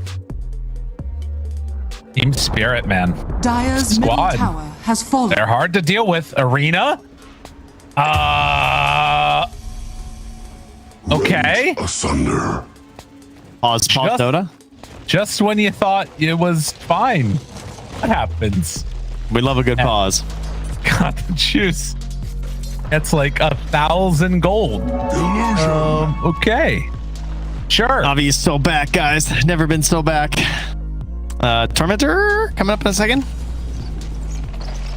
Oh man. Well, that's Silver Edge done for Troll. I mean, they're going Scythe as well at PMA. Like this does open up a bit of a window. Yeah. Not wrong. Just a crack though. Just like a little bit. Like the AC is not working, so right. They're hoping down. The window's gonna do it.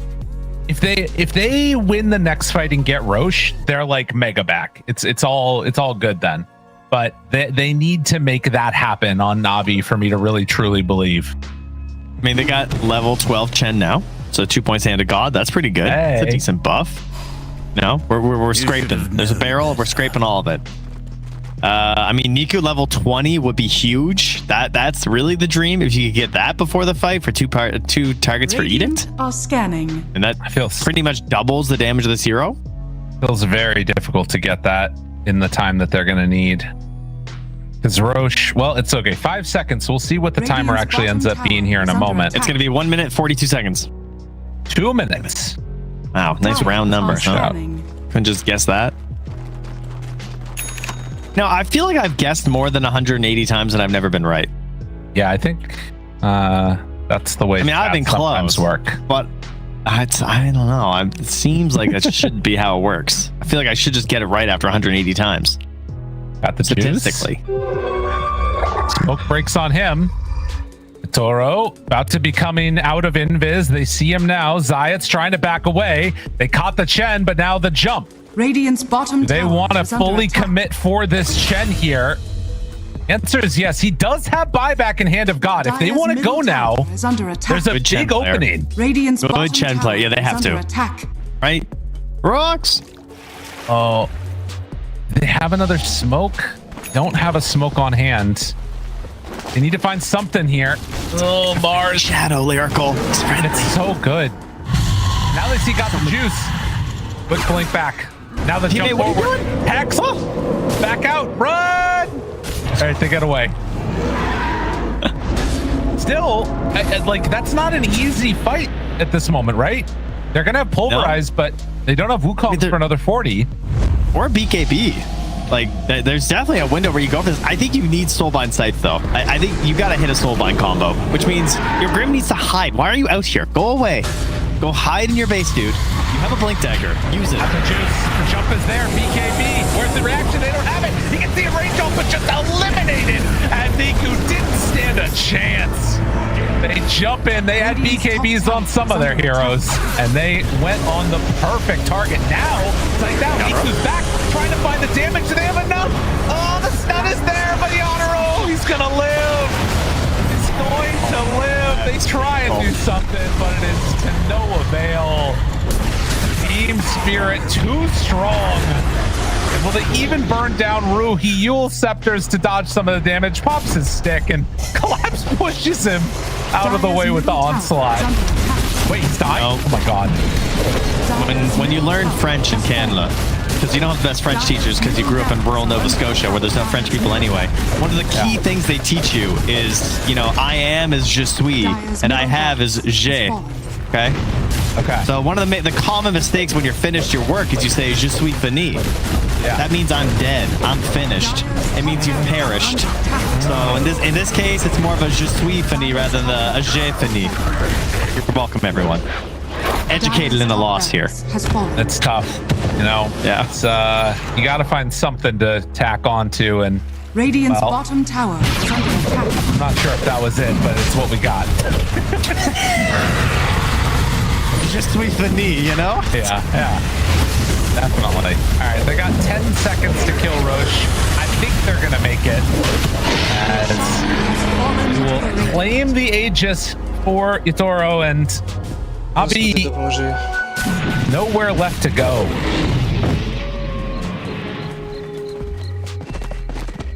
Oof. Big oof. Man, they were so close to getting on a row. Yeah. Not that it would have made much of a difference, but it might have been something at the very least. The initial jump into that fight from Class was just disgusting, though. Like, it just kind of ended. The way that he just got that grab and the BKB, and they're so scared of Yatoro. This bootsless wonder. I think, like, this is really showing. I mean, as much as we were talking about how great Grim has looked in this series, really the bounty in this game has made the difference. I think, like, the friendly shadow allowing for, you know, the initiations just to not come. Very difficult to play against. Comes Collapse. There you go. Onto him. Oh, the heck? No, they didn't get it. But Laurel is in the back lines, and the damage is more than enough. Now they drop the Wukong's command, trying to run away on Got the Juice. Another spear gets under control, but they do not have the damage. Collapse is not dying to this. How? How is he allowed to do that? I mean, they're all there. Out of the jump. Okay, he got the kill. Fortunately, Got the Juice is now dead. No buyback available for the bear. GG is called. Team Spirit, they come away with the victory over Na'Vi. Nicely played. Really well done here, and man, the drafting really interesting throughout this series. Obviously, the good, the bad, and the ugly. But the one man who's good